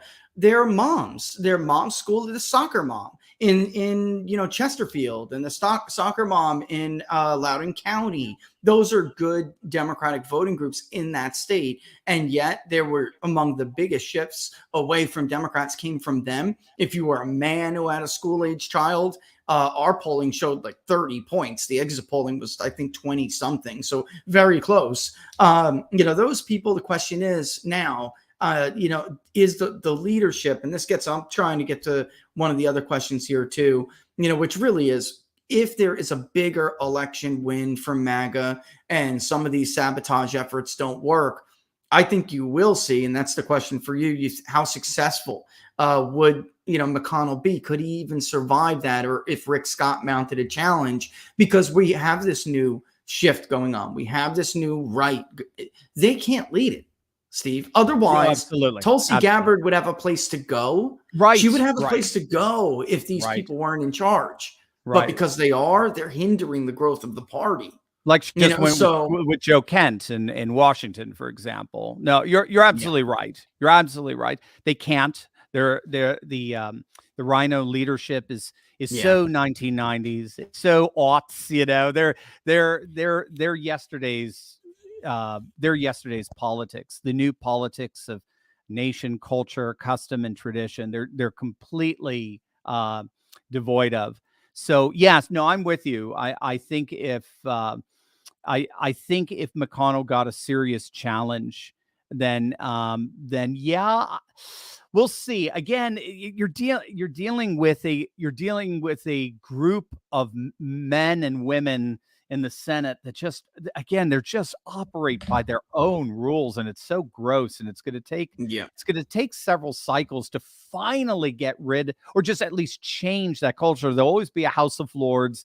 They're not going to be populist in the same way the House is, but you can at least have the JD Vances. You can at least have the Blake Masters in there. You can at least have some real, you can have a group of aristocratic leaders who nevertheless want to protect our culture, customs, and traditions rather than ignore it and disdain it. So yes, I think we might be able to see something of a shift in the Senate with this election cycle. But I would just want to temper some expectations, because the Senate does not shift radically. It doesn't. Very wise. It Very doesn't wise. move that way. But we can definitely see something there. And if we do get a challenge from Florida Senator, that to McConnell, Trump backed and all, there might be something there. We'll see if he can amass enough of the renegades. Even I could see Ted Cruz and so forth going there. But again, for me even Cruz gets so disappointing, especially when it comes to the whole, Ukrainian nonsense and all that sort of stuff. And he's still back in that Cold War mentality. And he's not quite, he's still a little too ideological for me. And we're leaving the age of ideology, and we're moving more into an age of identity. And the left-wing identity politics is unraveling because they're all fighting each other, right? You just saw those Muslim parents in Dearborn, Michigan, rising up against the LGBT school boards and so forth. They're all Democrat. Dearborn's votes 70% Democrat, and it's becoming the most anti-LGBT district in the country. It's hilarious. But it's because you have almost 50% Muslim population, one of the most densely Muslim populations. They got all brought into the left-wing identity politics, train, and now they've got political power. And what are they doing? Who's their number one enemy? One of the most important constituents of the left-wing cultural Marxist train. So they're fighting themselves. And then ironically are teaming up with conservative Christians from the MAGA groups to defeat left-wing constituencies. No, the new identity is the identity of the people versus the permanent political class, bound together by people values. Versus the power. Yeah, exactly. Versus the power, bound together by values rather than ethnic enclaves. And because we share common values, we have a powerful multi-ethnic coalition that is the wave of the future. And eventually the Senate will go in that direction. It just it moves at it. They're like the Ents from Lord of the Rings. They move at their own pace. And it's institutional. It is. And by what you're talking about there was really inevitable, because, and we see this with I'm forgetting the name, but Social Democrats. What are they in Sweden? Something Democrats? The Sweden Democrats. Sweden Democrats. The conservative guys. They get. Yeah, the Iranian population votes for them overwhelmingly now. Yeah. Why? Because of this woke stuff. They're the only ones who defended against it. And even part of, it takes time, but some of the old so-called mainstream voices are trying in their own way to adopt some of that language now, because they are losing those blocks that, voted for them. But it's interesting, in America, only one side in that Dearborn argument will ever be called a bigot. It's like, no matter what, Muslims are doing it because of their deeply held faith, right? And Christians are just bigots. That's not going to fly forever, man. There's those totalizing categories. You got it. That's it's exactly right. Repressive tolerance. If there ever was a square circle, there it is, right there. Yep. Man, that's good stuff. I got you a little after 1:32 here, but last thing, real quick, before I let you go. One good thing, I'll say two-pronged. The one good thing somebody did point out was he took the excise tax for import tax off of Scotch. So I guess that is a good. But why did he do that? because what do they all drink? And I love scotch. Laura will tell everybody I'm a snob when it comes to liquor. Yeah, I do. I like I like twisted tea, and I like Glenmorangie, so I got a range. Yeah, there you go. I'm a Lagavulin fellow. If I can get my hands on some Lagavulin. Yeah. But what do they drink? What do they drink, Dr. Steve Turley? They're drinking their single malts. Yes, of course. Yeah. Nothing less than 14 or 16, if depending on the person. No. That's right. Thanks, yeah, man, the Democrats like us. 14, the Republicans like 16. That's right. That's right. But yeah, this was a great segment. This had a lot of great information in it. You really a lot of wise comments there from you, Dr. Steve Turley. I appreciate it that you came on today. Last thing real quick, actually, somebody wants to know if they love your bookshelf. All right. And the lights on the bookshelf, they have trophies. They want to display trophies with the lights on the bookshelf. How'd you do that? Was it a bookshelf that was built in there? Or did you do it? And back here? Is that? Yeah. They have trophies they want to light up. How'd you do that? Did you just get the bookshelf built like that? They're LED. Yeah, we did it ourselves. They're LED lights, and you can get them like at Home Depot or whatever. And there are strips, and then they have some adhesive on the other end, and you put them on the shelf. And then I think you could get some of them that's wireless. I'd recommend that. We hid the wires. We put some black tape, and the wires are behind. Smart. And anyway, you just line up all your shelves with it, and you click on one light, and it just has this beautiful glow to it. And you bet. Well, there you go. And get the before trophy I go, lit up at your house. Tell people where, of course. Oh, go ahead. I know. Before you go, I wanted your audience is the best, and they're obviously the best because they know the best pollster out there, and you guys know Rich is the best. Rich is the freaking best. I have been following Rich for years. Love his work. Can't wait for Inside the Numbers.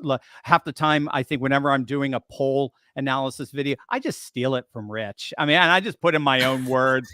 Maybe I drop his name a couple of times, but he's the man. Yeah, they could just go to Dr. Steve Turley. I'm on all platforms, cross-platform. The big ones at YouTube. We're almost at 1 million on YouTube, so if you can go there, yeah, I saw that.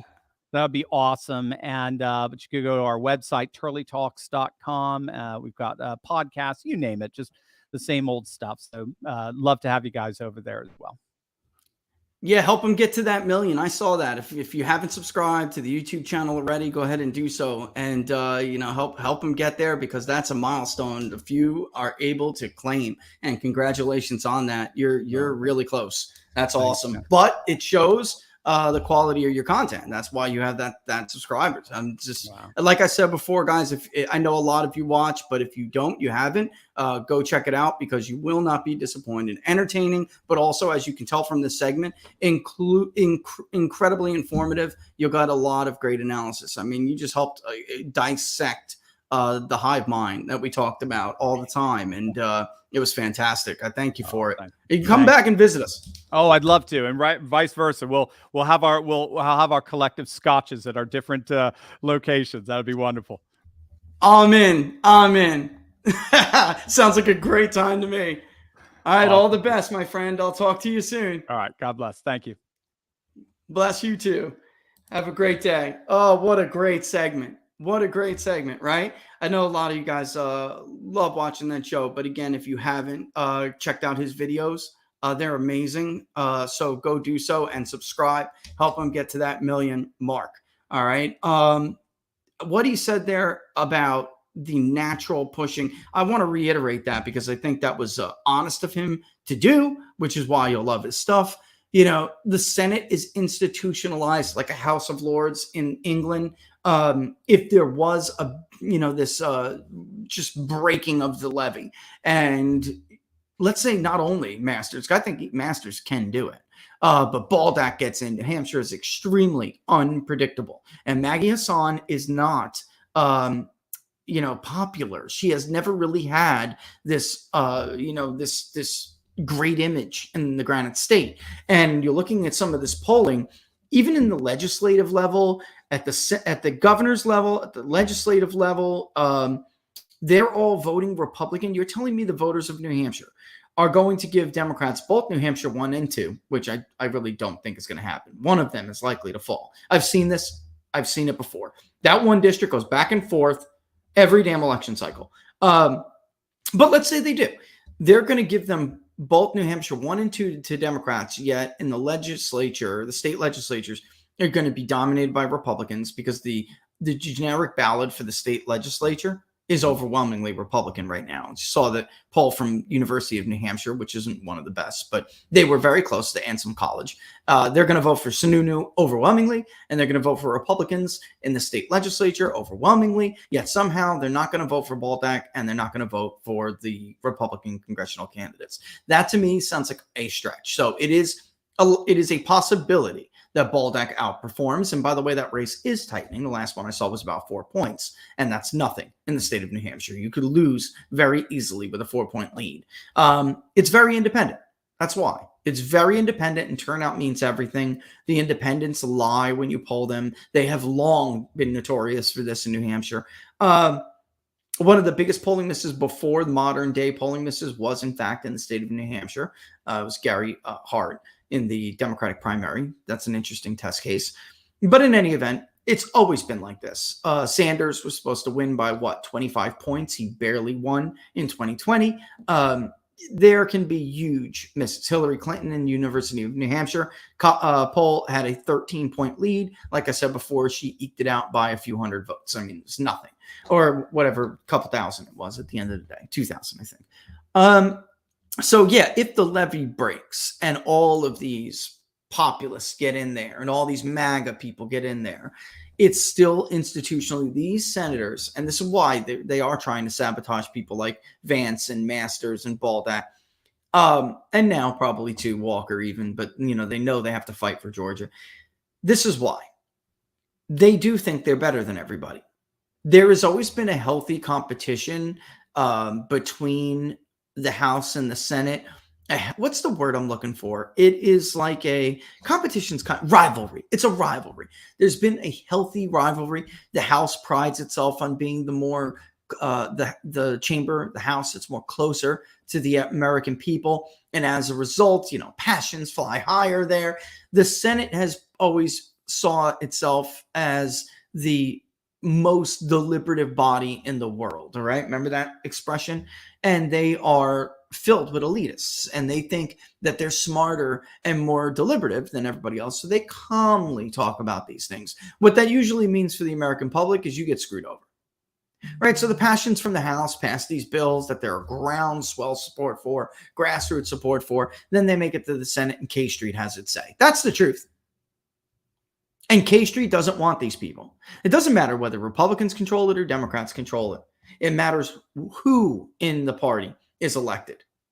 There could be Democrats that make trouble for them as well. There have been in the past. It just isn't the case now for all the reasons Dr. Steve Turley just brought. You really can't dissent in the Democratic Party, the modern. You just can't. It's sad.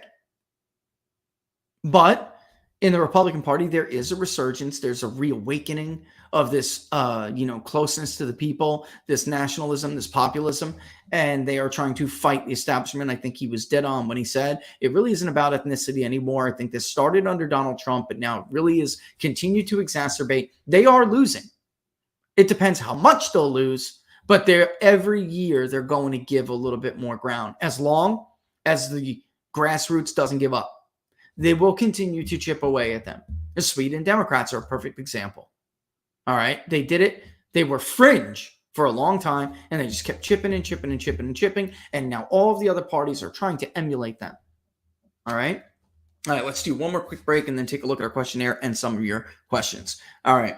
But this is never done without political and economic distortion, which will happen. All right. So while we do, don't forget that you absolutely need to prepare for what could be coming, which could be absolutely food shortages, drought, inflation, other weather events, even new policies. Push America's food supply to its breaking point. And that's why survival food is more important than ever. Create your own stockpile like Laura and I have done for our family of the best-selling 4 Patriots Food Survival Kits. Not ordinary food. It's good for 25 years, hand-packed right in a family-owned facility in the US of A. These kits are compact, they're sturdy, they're water-resistant, they're light-resistant, and they stack easily. You can stick them in the garage, you can stick them in a cubby in the closet, and they don't take up much space. What they do have, different delicious breakfasts, lunches, dinners, and you can make these meals in less than 20 minutes. Just add boiling water, simmer, and serve to the whole family. Go to 4patriots.com to get a 3-month survival kit. Today, you'll get their fame. And by the way, you can see right up there, these events end in 32 days. But there's honestly, you can go there and pick a lot more stuff. When you do go there, don't forget TPP10 is your promo code. All right. But with the 3-month survival kit, you'll get their famous guarantee for an entire year on the entire world, plus 10 free gifts and free shipping. They're called 4 Patriots because a portion of every sale is donated to charities to support our veterans and their families. Go to 4patriots.com/TPP to build your own stockpile like Laura and I have done for our family today. All right. With that in mind, all right, let's take out the questionnaire. All right. And I'm just going to go ahead and rename this October. We're going to go over this together. All right. We're going to do it together right now live. All right. In about 6 minutes, I'll do the other read. But for right now, let's get to the questionnaire.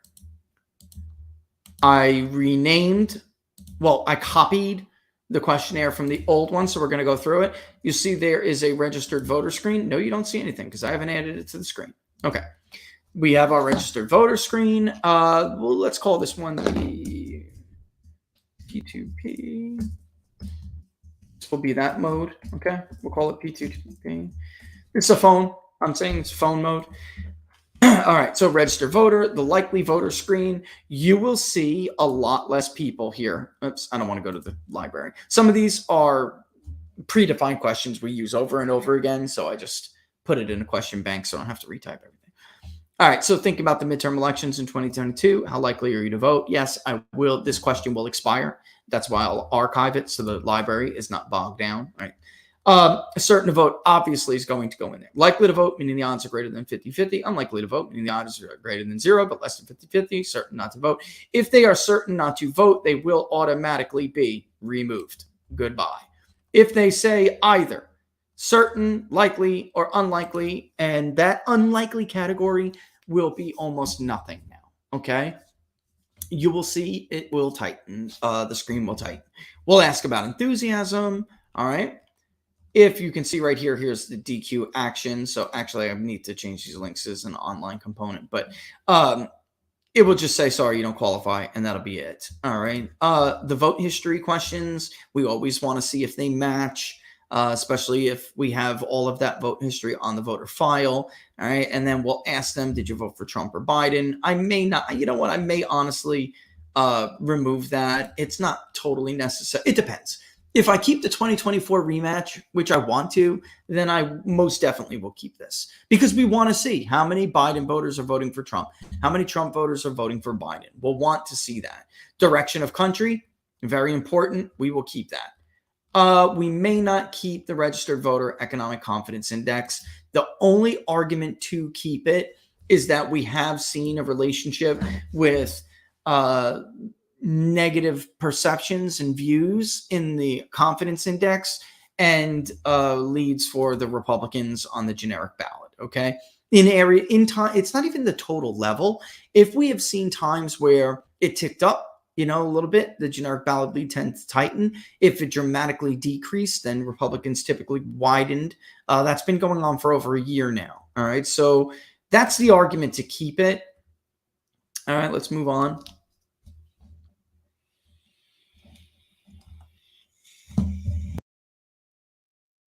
All right, so we absolutely need to ask Joe Biden's approval rating. Absolutely. There is no ifs, ands, or buts about it. But we can remove some of the specifics about Joe Biden's approval rating to keep the questionnaire softer. We can keep economy and jobs. We can keep inflation, immigration, border security. I don't think, guys, that crime, outside of some races where in Pennsylvania, I think crime does have an impact to some extent, but, more so than nationally, U.S.-China relations can go, but, some of them we can tighten down. We definitely can remove U.S.-China relations, and we can potentially remove crime, but inflation needs to stay there and border security needs to stay there. Why? These are top issues. Foreign policy is not a top issue. However, we should do it just because it is one of those, core tracking indicators for a presidential approval rating. Congressional leaders' favorability ratings, we could get rid of this. We know they're not popular. I got to tell you guys, I mean, it could be the 1 month we remove it, and then there's an extreme change, which could give us some insight on why the generic ballot went away a certain way it did.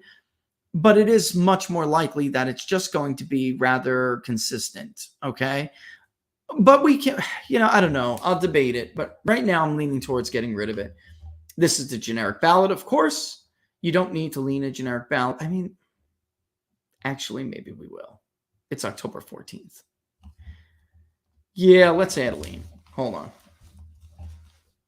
Yeah, let's add a lean. Okay. Let's just add it here and we'll use logic. Okay.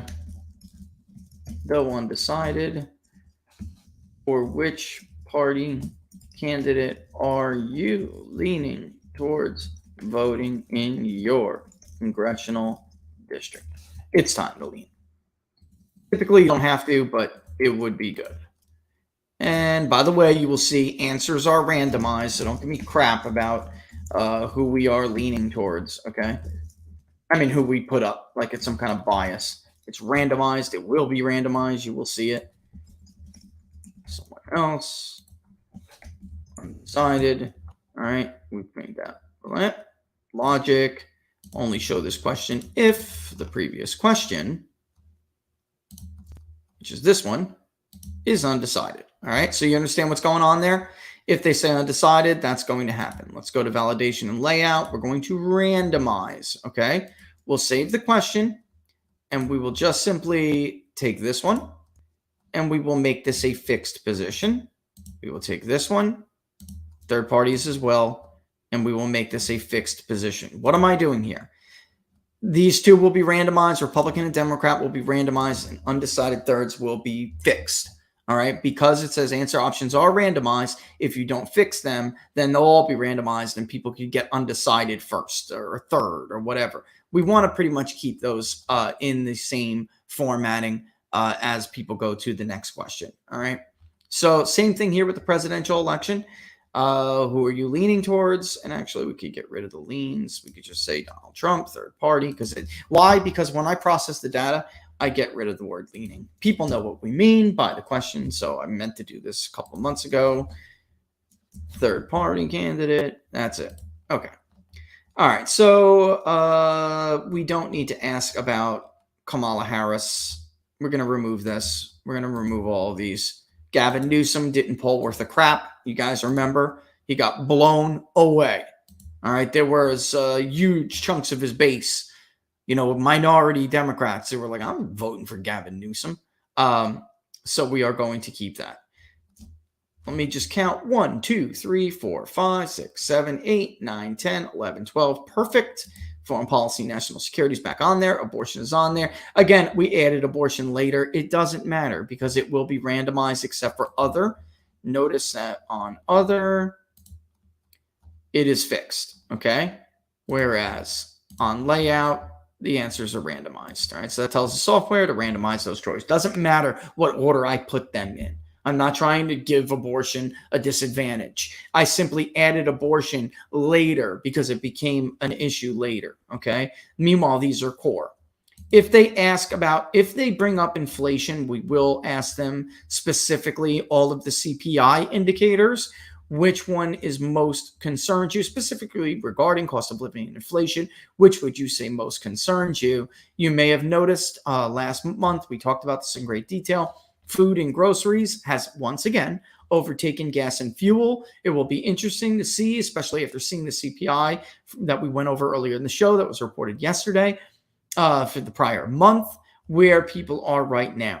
But interesting, isn't it, that they said food and groceries last month, ladies and gentlemen, and what happened? What happened? What happened was the CPI came in telling you that for the most part, food and groceries was the biggest problem. All right, let's get a last word in here from our sponsors before we wrap up and go to some questions, all right? Because that's almost the end of this questionnaire. I'm killing everything else, all right? I'm killing everything else like they're killing the economy. And listen, the last time the economy looked like this, the stock market tanked 50%. The U.S. dollar lost nearly as much of its own value. The price of oil quadrupled. Yet while the economy collapsed and inflation ran through the roof, the price of gold shot up 1,300%. Silver rocketed over 2,400%. So if history repeats itself, we could see it happen again. And you can't afford to miss what could be the biggest gold and silver boom of our generation. That's why I want you to visit tpplikesgold.com, because when you do, you'll not only get the chance to protect your retirement savings with gold and silver, you could get up to $10,000 or even more in free silver just for doing it. It's a rare opportunity, so don't miss what could be your best opportunity to protect your retirement savings. Visit tpplikesgold.com. That's tpplikesgold.com today. All right, let's mock on back to our questionnaire and put it back up on the screen. And don't forget, by the way, like I said, Public Polling Project link is in the URL is in the description, which we have to change, by the way, to add Dr. Turley. I just wasn't 100% sure, so I didn't want to put it up like what happened the other day. We had a tech issue and one of the guests couldn't make it, so I had to remove him from so you guys don't expect one of them to be on there. We will have that guest on again. I think it's important that you review his about his works. I reviewed them, and I've never seen a more comprehensive list of media misinformation in my life. I forgot about some of these stories. These people are so dishonest. When you read something like what, and I'll just tell you, it's Daniel R. Street. When you read the works that he's done in these volumes, it's just amazing how anybody could take these people serious anymore. And in some of it, you look back in hindsight, it's intentional. Anyway, I'm going to get too off topic. All right. Again, this absolutely has been very predictive of the CPI. We have been leading everybody on our economic indicators, without a doubt. All right. We will do comfortable expressing political beliefs. This has been egregious. This is a way for me to spot social biases. Party affiliation, ideology, generally speaking. By the way, just for people who have never seen this before, I should explain. How comfortable or uncomfortable are you telling each group of people about your political beliefs, such as how you intend to vote? Family, friends, neighbors, coworkers, strangers, and pollsters. All right. Interesting stuff. Party affiliation and political ideology. What is your self-identified party affiliation? Which would you say best describes your views? Look, after the election's over, I'd like to talk about what could potentially be like a nationalism index, a populist index, maybe something that gauges views. I think in this modern era, the exit polls say liberal, moderate, conservative. And that's why I want you to be consistent with the terminology here. And that's why we do age the way we do, and we don't do what some other people do, which I think is wrong. I think that we need, even though I'm still want to keep them, I think that it's time to move on to something else, because we, Dr. Steve Turley said it, we're in a different information age. And I think that means we're leaving the age of ideology and we're moving into the age of identity. And I think we need something that identifies trends when it comes to things like, new thoughts like populism and wokeism. I think we need to be able to spot that at this point, right? Party affiliation leanings. If you think of yourself as an independent or something else, are your views aligned more closely to the Republican Party, the Democratic Party, equally close, or share little in common with either? All right. So, and then the rest is demographics, gender, age. Let me get a drink of water. Hold on.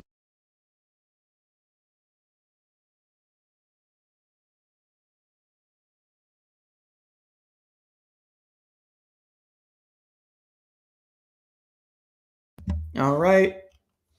Gender, age, race, ethnicity.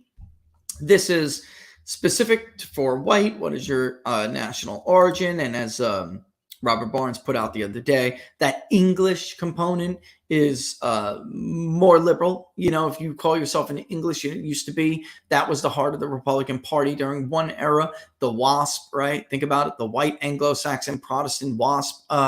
That is no longer the case. If you identify as American instead of English, then you are very likely to be more Republican, all right? Less woke, you know, things like that. Hispanic origin, also very important. Asian origin, I mean, we don't need them. It's just something that sets us apart. And it helps me decide whether or not I have adequate sample sizes for each subgroup. Hispanic is a great one to explain, is a great one to, well, let me just show a preview. Hispanic is a great example, okay? So if they said they were Hispanic, it's like, what Hispanic ethnicity are you? What's your national origin? Mexican, Puerto Rican, Salvadoran, Cuban, Dominican, Guatemalan, Colombian, Honduran, Venezuelan, Spaniard, Peruvian, Nicaraguan, Argentine, other Spanish, Hispanic, or Latino group. All right.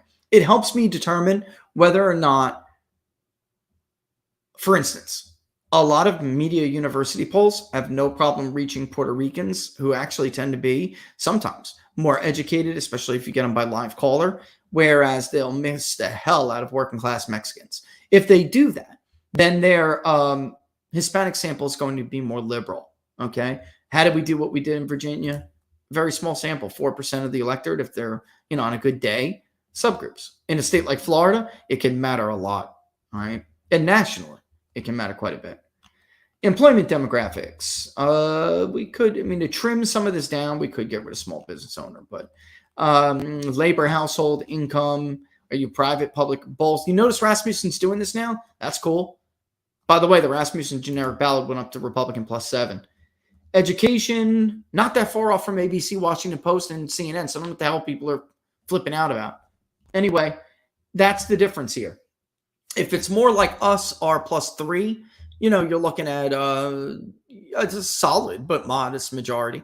If you're looking at like R5 or above, the dam is going to break, and that's it. It's going to break, and Democrats are going to get their you know what's kicked all over the place.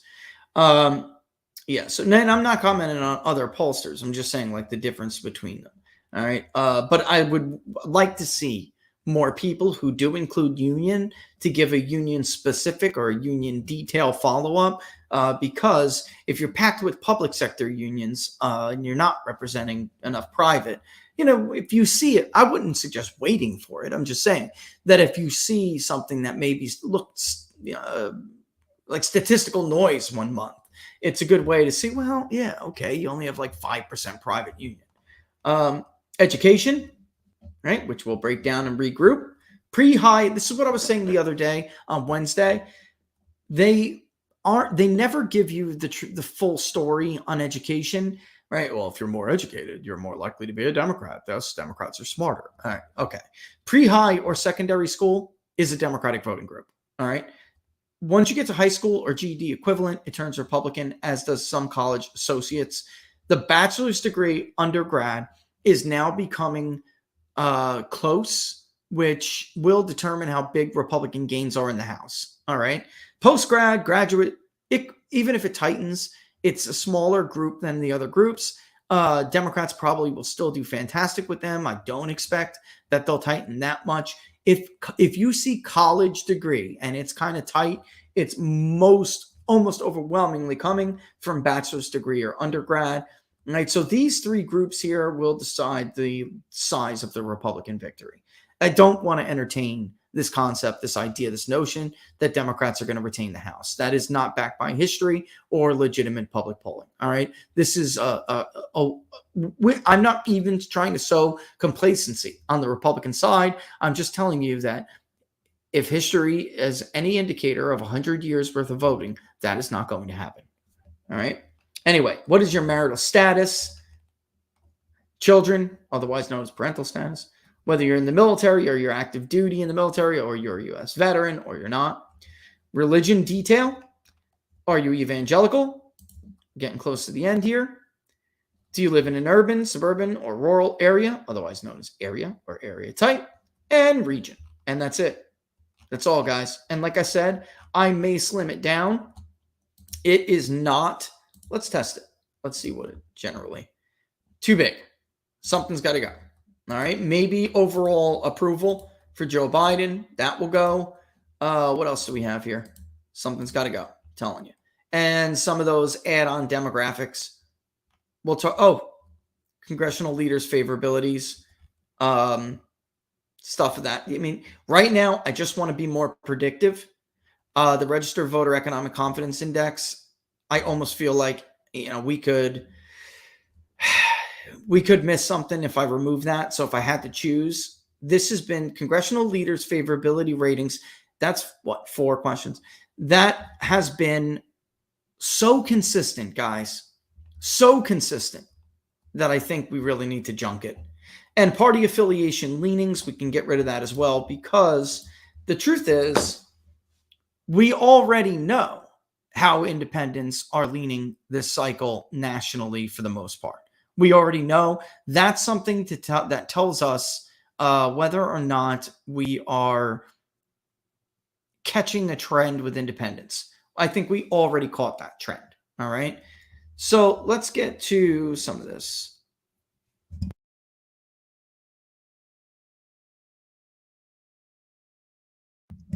I'm trying to read one. Employee benefits to essentials not surveyed. I don't understand what that means. Can you follow back up with Nick and ask him what that means? We have to keep Biden's approval. It's just that the specifics we don't necessarily need to keep. What do I mean by that? I mean immigration, inflation, foreign policy, or at least at the very least we can get rid of here. Like watch, because I know I'm going to get rid of this. All right, so U.S.-China relations, that can go for sure. Crime could go maybe too. Honestly, it could potentially go. I'm thinking it over. This one, I got to tell you guys, look at how go to Big Data Poll right now, or later after the show, which is coming up here real soon. I'm just going to try to hit a couple questions. Go to Big Data Poll, scroll to the bottom, and check out the trend. We know what the trend is. It's not been all over the place. So, it's been rather consistent. Is there any way for Rich to look at who the voters attribute the inflation to? Yeah, but that would be adding a question. So I think the way we know that is by people who choose inflation, as their issue, looking at who they're voting for. I mean, obviously, if they're voting against, because it sounds like leftists are blaming the theocratic Christian right for the increases. Yeah, I think that's something that would be rather marginal. What you're going to look for is those voters, inflation voters, who are they voting for? And if they're voting in large margins for Republicans, then they blame Democrats. I don't want to comment until I look at, like I said, I try not to look at too much of other people's polling. I'm going to do what I'm going to do, whether that's Pennsylvania, Arizona, or whatever. This basically, it's funny, Blondie. I'm looking at Blondie's question already, which I want to address, but I try to just do my own work and keep off of it. I could find flaws in just about everybody, and I haven't had time to look at some of this other stuff that people are asking about. So I know you're asking Laura about that one poll. I know what you're all talking about. Until I look at it, I really don't know. I'll just tell you this. I want to try to poll Pennsylvania myself. And maybe I'll even put up a project form to help do that. But Pennsylvania is one that I want to add. I think we're going to go into Georgia again for CD Media. And Arizona I'm going to do on my own. And Wisconsin I'm going to do on my own. All right, so maybe if we're going to add Pennsylvania, then maybe I'll put up a thing for that, and we'll see how much funding we can get. All right. The Connecticut governor's race, before I go to Blondie, for J.M. Ward, Bob Stefanowski is just not running the same campaign he ran in 2018. He almost won that election, which you can win as a Republican in Connecticut. You can, easily. The Nutmeg State has a long history of Republican governors, but he's not running as the guy that he was. He's running as like a very typical establishment campaign. That is not the way through Connecticut. The way through Connecticut is the nationalist, populist, anti-woke right. That's it. You have to get those women in the suburbs that have been voting Democrat who don't like their daughters changing with biological men in the locker rooms. Okay, that is the way Republicans are going to change some of these Northeast states, and they have not done it. Parents' Bill of Rights. I don't like this equivocating nonsense. Glenn Youngkin didn't say crap like that. He said, I'm going to keep your daughters from being raped in a gender-neutral bathroom. That's what I'm going to do. Equivocating bullcrap. They probably paid Frank Luntz $100,000 to give them a stupid name like that. Blondie said that Cook had, or Charlie Cook had said, you mean Charlie Kirk or you mean Cook Political Report? But Americans under 40 have not experienced a true wave election. Do you think 2022 will be a wave election? 1932 is a classic example, but what are the wave elections in history you would compare to 2022? That's a great question, Kirsten. And I do think that 2010 was a true wave. I do. Although Bolt Chambers didn't go, they still got a significant number of Senate seats. And then 14, I would also call not a wave, but it was a good Republican year. 2010 was a wave. 08 was a wave. So I understand what they were saying. Under 40 hasn't experienced a true wave.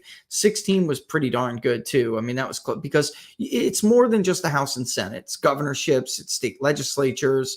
And we did see a bunch of them fall in 16 and in 10 being definitely more, I would say, an example of a wave. The state houses just fell left and right. Governorships fell left and right. Right now, I'm thinking that, it's funny. Some of these people are saying that, by the way, because they called 18 a wave. 18 was not a wave. It was an average normal gain in the House, which is why they're, this crackpot idea that Republicans may not win the House is just, it's nuts. I mean, that's an average performance for a first-time incumbent midterm, what we saw from Democrats in 18. But they did not do well in the Senate, and they did well in some state legislatures, but, Michigan and Wisconsin and Pennsylvania, but those were like largely considered before Trump blue states. They did not crack into, truly purple or blue or reddening, I would say, states. They didn't bust through Florida. They didn't bust through Iowa, Ohio. They just didn't. That didn't happen. They barely won the Arizona Senate race, which is why some of this comparison this year is nuts. So that's a good question. I would probably put it between 18 and 14 at this point. I would, because you're looking at potentially 18 level House gains, basically the retaking of those states that they had won in 18, and a gain in the Senate, which would be an outperformance of Democrats' performance in 18. So but because of the map. So I would say somewhere between, the 2014 and 2018 elections. Now, again, like I said, the levee could just freaking break here. It could. And then people you thought, the media is telling you is safe, like Shapiro, just gets, oh my God, Doug Mastriano is going to win this election. The polling was way off. That absolutely could happen, especially with numbers that we're going to see, these economic concerns that we've seen them in some of these other, even big media polling now. It's just their state level polling sucks. So when you see, for instance, CNN poll nationally or ABC poll nationally, and they have this big lead on the generic ballot for Republicans, but then some of these Senate and governor races are really pro-Democrat, it's harder to poll states. It is. It's hard. That's why I'm giving you this straight up. National polling is easier. It's easier. All right. Can't believe it. How can they lie? How can they believe a lie about how much food costs? Don't they eat? Well, no, I mean, in Blackfish at this point, I think that the people who don't acknowledge that are just people who are like, believe me, I polled some of these people and they stick in my minds. They make me sick because they're like, I don't care how much food costs. I'm rich. Well, what about your fellow American, but they're the only ones who deny the cost of food increases. For Rich, I know that first term midterms have always swung to the party out of power. Could this be further explained by how the parties govern? GOP presidents, it seems like none of them have kept their promises of governing as conservatives, and all the Dem presidents always do something that the public views as going too far. Could the Republicans buck this tradition by actually following through with their campaign promises? Yes. Yes, they could have under Trump. It was the establishment who blew it. The key here is to be leading on those issues. But because of the nature of American politics, which is a pendulum swing, Americans like to put checks on different governments, right? If they didn't fail to repeal Obamacare, and then it went into place, the replacement, and Americans saw that it was a lie that Republicans were trying to take away protections for pre-existing conditions, Democrats wouldn't have been able to run on healthcare. That's what gave them the House. But because Paul Ryan failed the American public, because Paul Ryan failed his president, because Paul Ryan failed you after promising for almost a decade to repeal and replace, and lying to your face on Sean Hannity and lying to Sean Hannity's face and telling them that they had a consensus plan that they were going to get through. The president's instinct was right to first deal with taxes and then deal with immigration.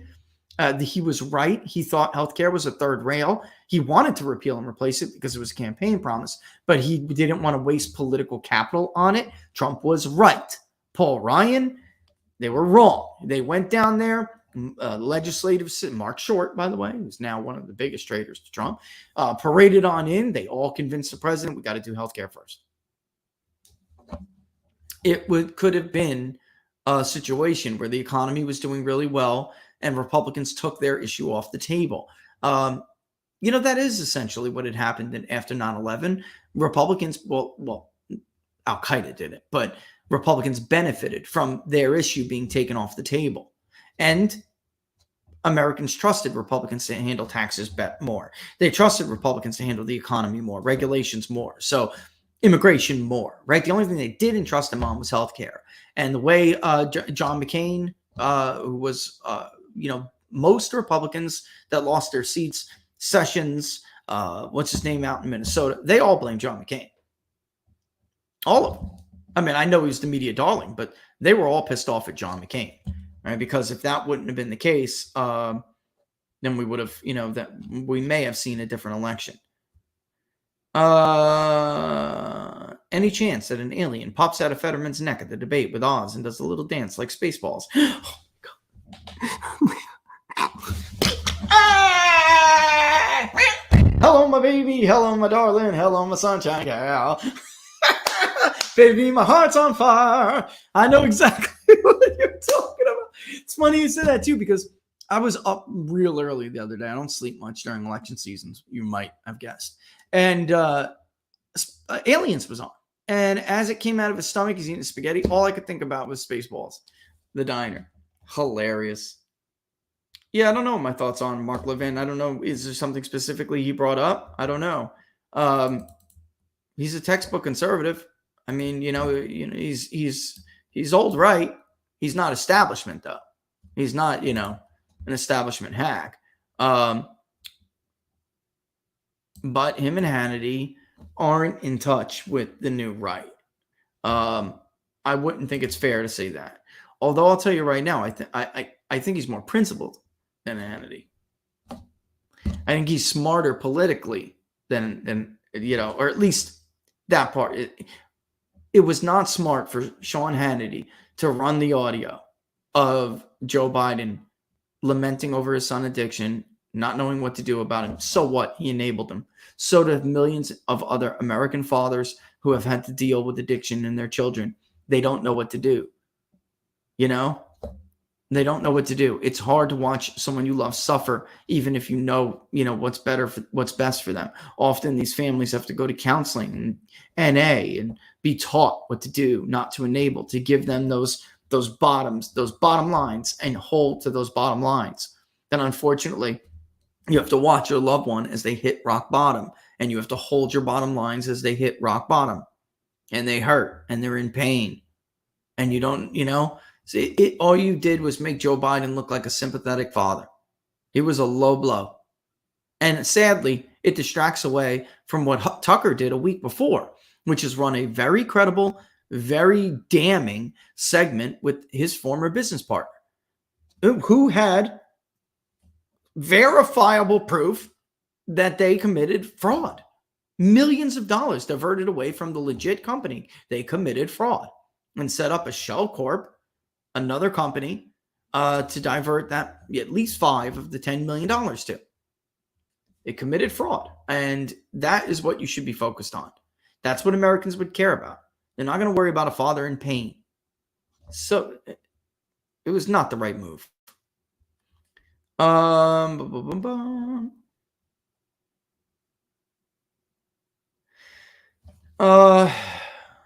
Is it really possible to get the election results from the nationwide network of precincts and repack the results so that you end up with the vote totals for each county in the USA?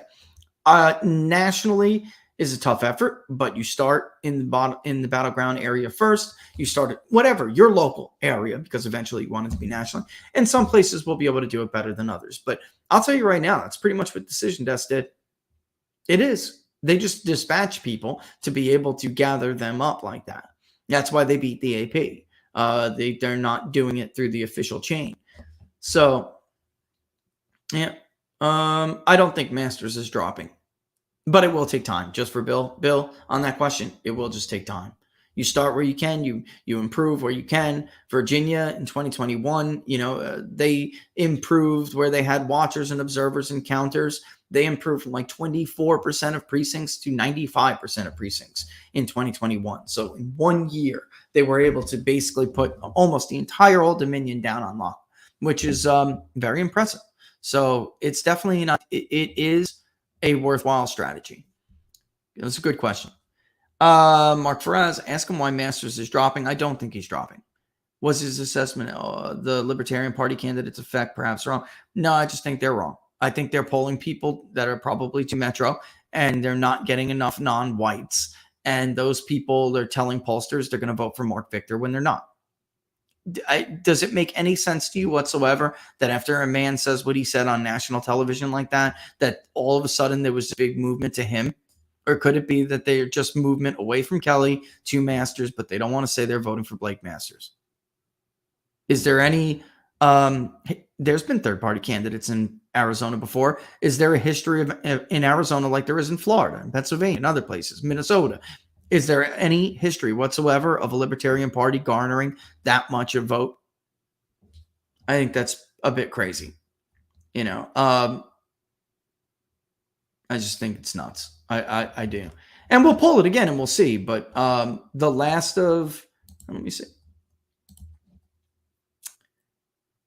Unweighted, the last 240 responses that we just collected in Arizona, he's at 2%. 2.2%, Mark Victor. So I think they're probably gathering. They probably have a geographical issue there, and they're getting moderate whites who don't want to admit they're going to vote for Blake Masters. That's honestly what I'm thinking. It's just that if you gather from the more general area, then we'll know. I am doing some work right up until Election Day in that state, so I'll know whether that's real. I don't see it. All right. Oh my God, it's 2:21, and I know that I do have calls to make. So I'm gonna have to boogie. Georgia, peoplespundit.locals.com, locals community. Don't forget Georgia. And Laura, before I forget something like my own damn birthday again, are we doing book club this week? We got the last chapter. We got to do book club on Sunday. All right. Unless I'm missing. Let me look at my calendar right now and just make sure. Go ahead, Laura, pop on. Can you do it? You are going to do book club this Sunday because you have to finish it and wrap it up. Yep. And that's right. She's right. And I don't see anything on there. It's just the last 2 weeks. 2 out of 3 weeks. Well, no, our birthdays are. There was your birthday, and then you were like, "No, don't do it You were actually, Laura said, "Do it on her birthday." I said, "Don't," and then I said, "I'll do it on my birthday," and they said, "Don't." So and we said, you were like, "No, we're going out as a family. We're going to Mum Fest," and it was nice. I'm glad, but I forgot about my own birthday. My God. He's special like that, folks. My God, I can remember the margins in Pike County, Indiana, for the last 4 presidential elections. You can remember, but I can't remember my own birthday. Of little tiny cities in a multitude of counties, and still Ginkgo biloba, Laura, Ginkgo biloba. still forget your birthday. Jesus, David, I love you, but you texted me like crazy during the show, man. Jeez. David, stop it. He does this to me. I I love know, you, David. I love you. Great show on Monday or Tuesday. It was Tuesday. Great show, by the way. David, if you haven't checked out America First with David Gilio, check it out. It's really cool. He's California time though, so you may have to watch the repeat, but he's doing a good job. It's good stuff. So does Katie Hobbs certify her own election? Joel, this is a major problem. It's a loophole in the system. Secretaries of state should not be able to oversee their own elections. It's outrageous. I've seen it all across the country, and I've seen problems all across the country. It should not go on, especially someone like Katie Hobbs. Frankly, she can't answer questions correctly. I mean, how's she supposed to administer elections when she's running for one? I mean, no offense. By the way, we're going to have Carrie Lake on next week. Katie Hobbs, you are more than welcome to come on Inside the Numbers. You will get a fair interview. I don't understand why these Democrats need an run emotional the way pet. they run. Carrie said she'll even let her take an emotional service animal for her issues. Oh my God, Carrie So Lake is just I just pro. loved it. And I She's mean, a the pro, woman man. ran away when somebody tried to interview her and ask her a question. She ran into the bathroom. I mean, how sad is that? If you Can can't you name debate, one good what thing? makes you... Can you? Go ahead. Go ahead. Go ahead. I just don't understand. If you cannot debate, how can you take on the issues that your state will have? Do you just hide in a hole and type up, little memos and tell people what to do and hide in a basement for the rest of your life? I'll tell you what, that question, can you name one good thing or thing that you learned about the even, by the way, even Ohio Predictive just came out with a poll before. Carrie Lake up by 3. We got her up by 4. She's going to win that race. I mean, I don't want to, again, I don't like saying that because it's like you sow potential, what's the word I'm looking for? Potential,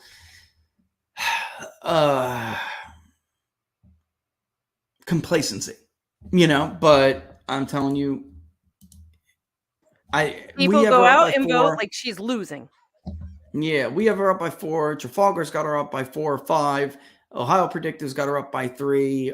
Insider Advantage got her up by 3. I just don't think there's going to be this 7 or above spread between her and Masters. Laura, I don't see it. That Ohio poll is the one, though, that gave Victor like a 20 percentage points of the vote. I think that's nuts.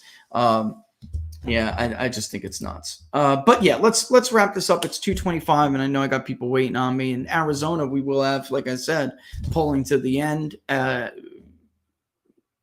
don't want to announce something yet, but polling to the end, pre and election day. Wisconsin, we're going to go back and give our final in Wisconsin. That's for both governor and Senate. We're going to, or I think at least Senate, guys, at least. I'm just trying to watch the numbers here. And I think L. Todd Wood and the peeps at CD Media, cdm.press, I think they're going to do Georgia one more time, and that would leave Pennsylvania. So maybe I'll put together this weekend a cool little graphic with the state of Pennsylvania, and we could try to get a public polling project there. But we funded Nevada in 2 days. It's like the states fund faster than national polls, right, Laura? You put up all the states in the world, they'll fund the states, but the national polling is stuck at 60% funded, and I need to get it in the field, or 55% funded. It's weird. Nevada was funded like that. Nobody cares about a national poll. Or not nobody, but folks, it's important for the House. It's very, very important. I need a generic ballot. All right, but we're gonna peace out, right, Laura? Yes, we are. Here calls. And then those We love questions, you guys. just shoot them to me again on Wednesday. We'll take a little question in then too as well. Not through quite a lot, but yeah. Yeah. Oh, and thank you so much for thank you so much to Dr. Steve Turley, man. He was fantastic. He was like, right? Yeah, no, the chemistry between the two of you. Don't forget to go to turleytalks.com. And then here's his YouTube channel. Be sure to follow him and give him that like so he could get to that 1 million mark. That's like one heck of a mark to get to. Yeah. That's something to be proud of for sure. Mm-hmm. And book club this Sunday. There are several questions that I really want to answer. So yeah, can you especially grab like the last 8?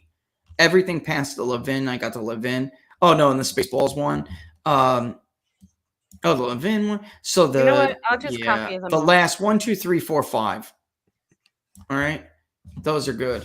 All right, I mean they were all good, but I would like to check it out again, and we'll talk about the Michigan debate as well. We just didn't get there, but yeah, stay tuned, guys, for Georgia. I'm going to try to get you that today. I think I will be able to get you that today. The Georgia voter analysis. I'm going to give you overall, and then what happens because of Georgia. You have to infer what happens when you infer in vote history and what a midterm versus a general election. It's really interesting. So it goes to show you, like, perhaps something's being missed there. We'll see. All right. With that in mind, we're gonna rock and roll. All right. Thanks as always, to everyone who joined. Share, of course, share the Public Polling Project far and wide. What else am I missing here? Sunday, 3 p.m. Eastern Standard Time, the last book club. Man, I feel like I'm forgetting something. Again, thank you to Dr. Steve Turley. I hope he comes back. He was fantastic. And we're out. Be safe. Yeah, be safe. I was just going to say, we're out like trout. Be safe. Have a safe weekend. Have a great weekend. But, of course, always be safe when you're having fun. God bless. We'll see you soon, folks. Deuces.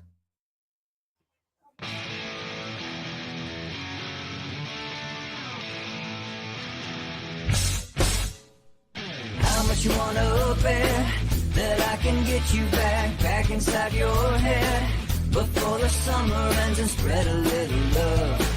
Just for a little fun, I'll make you come back to me before the rise of every sun. Baby, it's meant to be, I know you got a man, but he don't understand. You're gonna be a heartbreaker. You're such a love taker. So just suck me in and you can toss me like a cigarette. 'Cause I just wanna be a better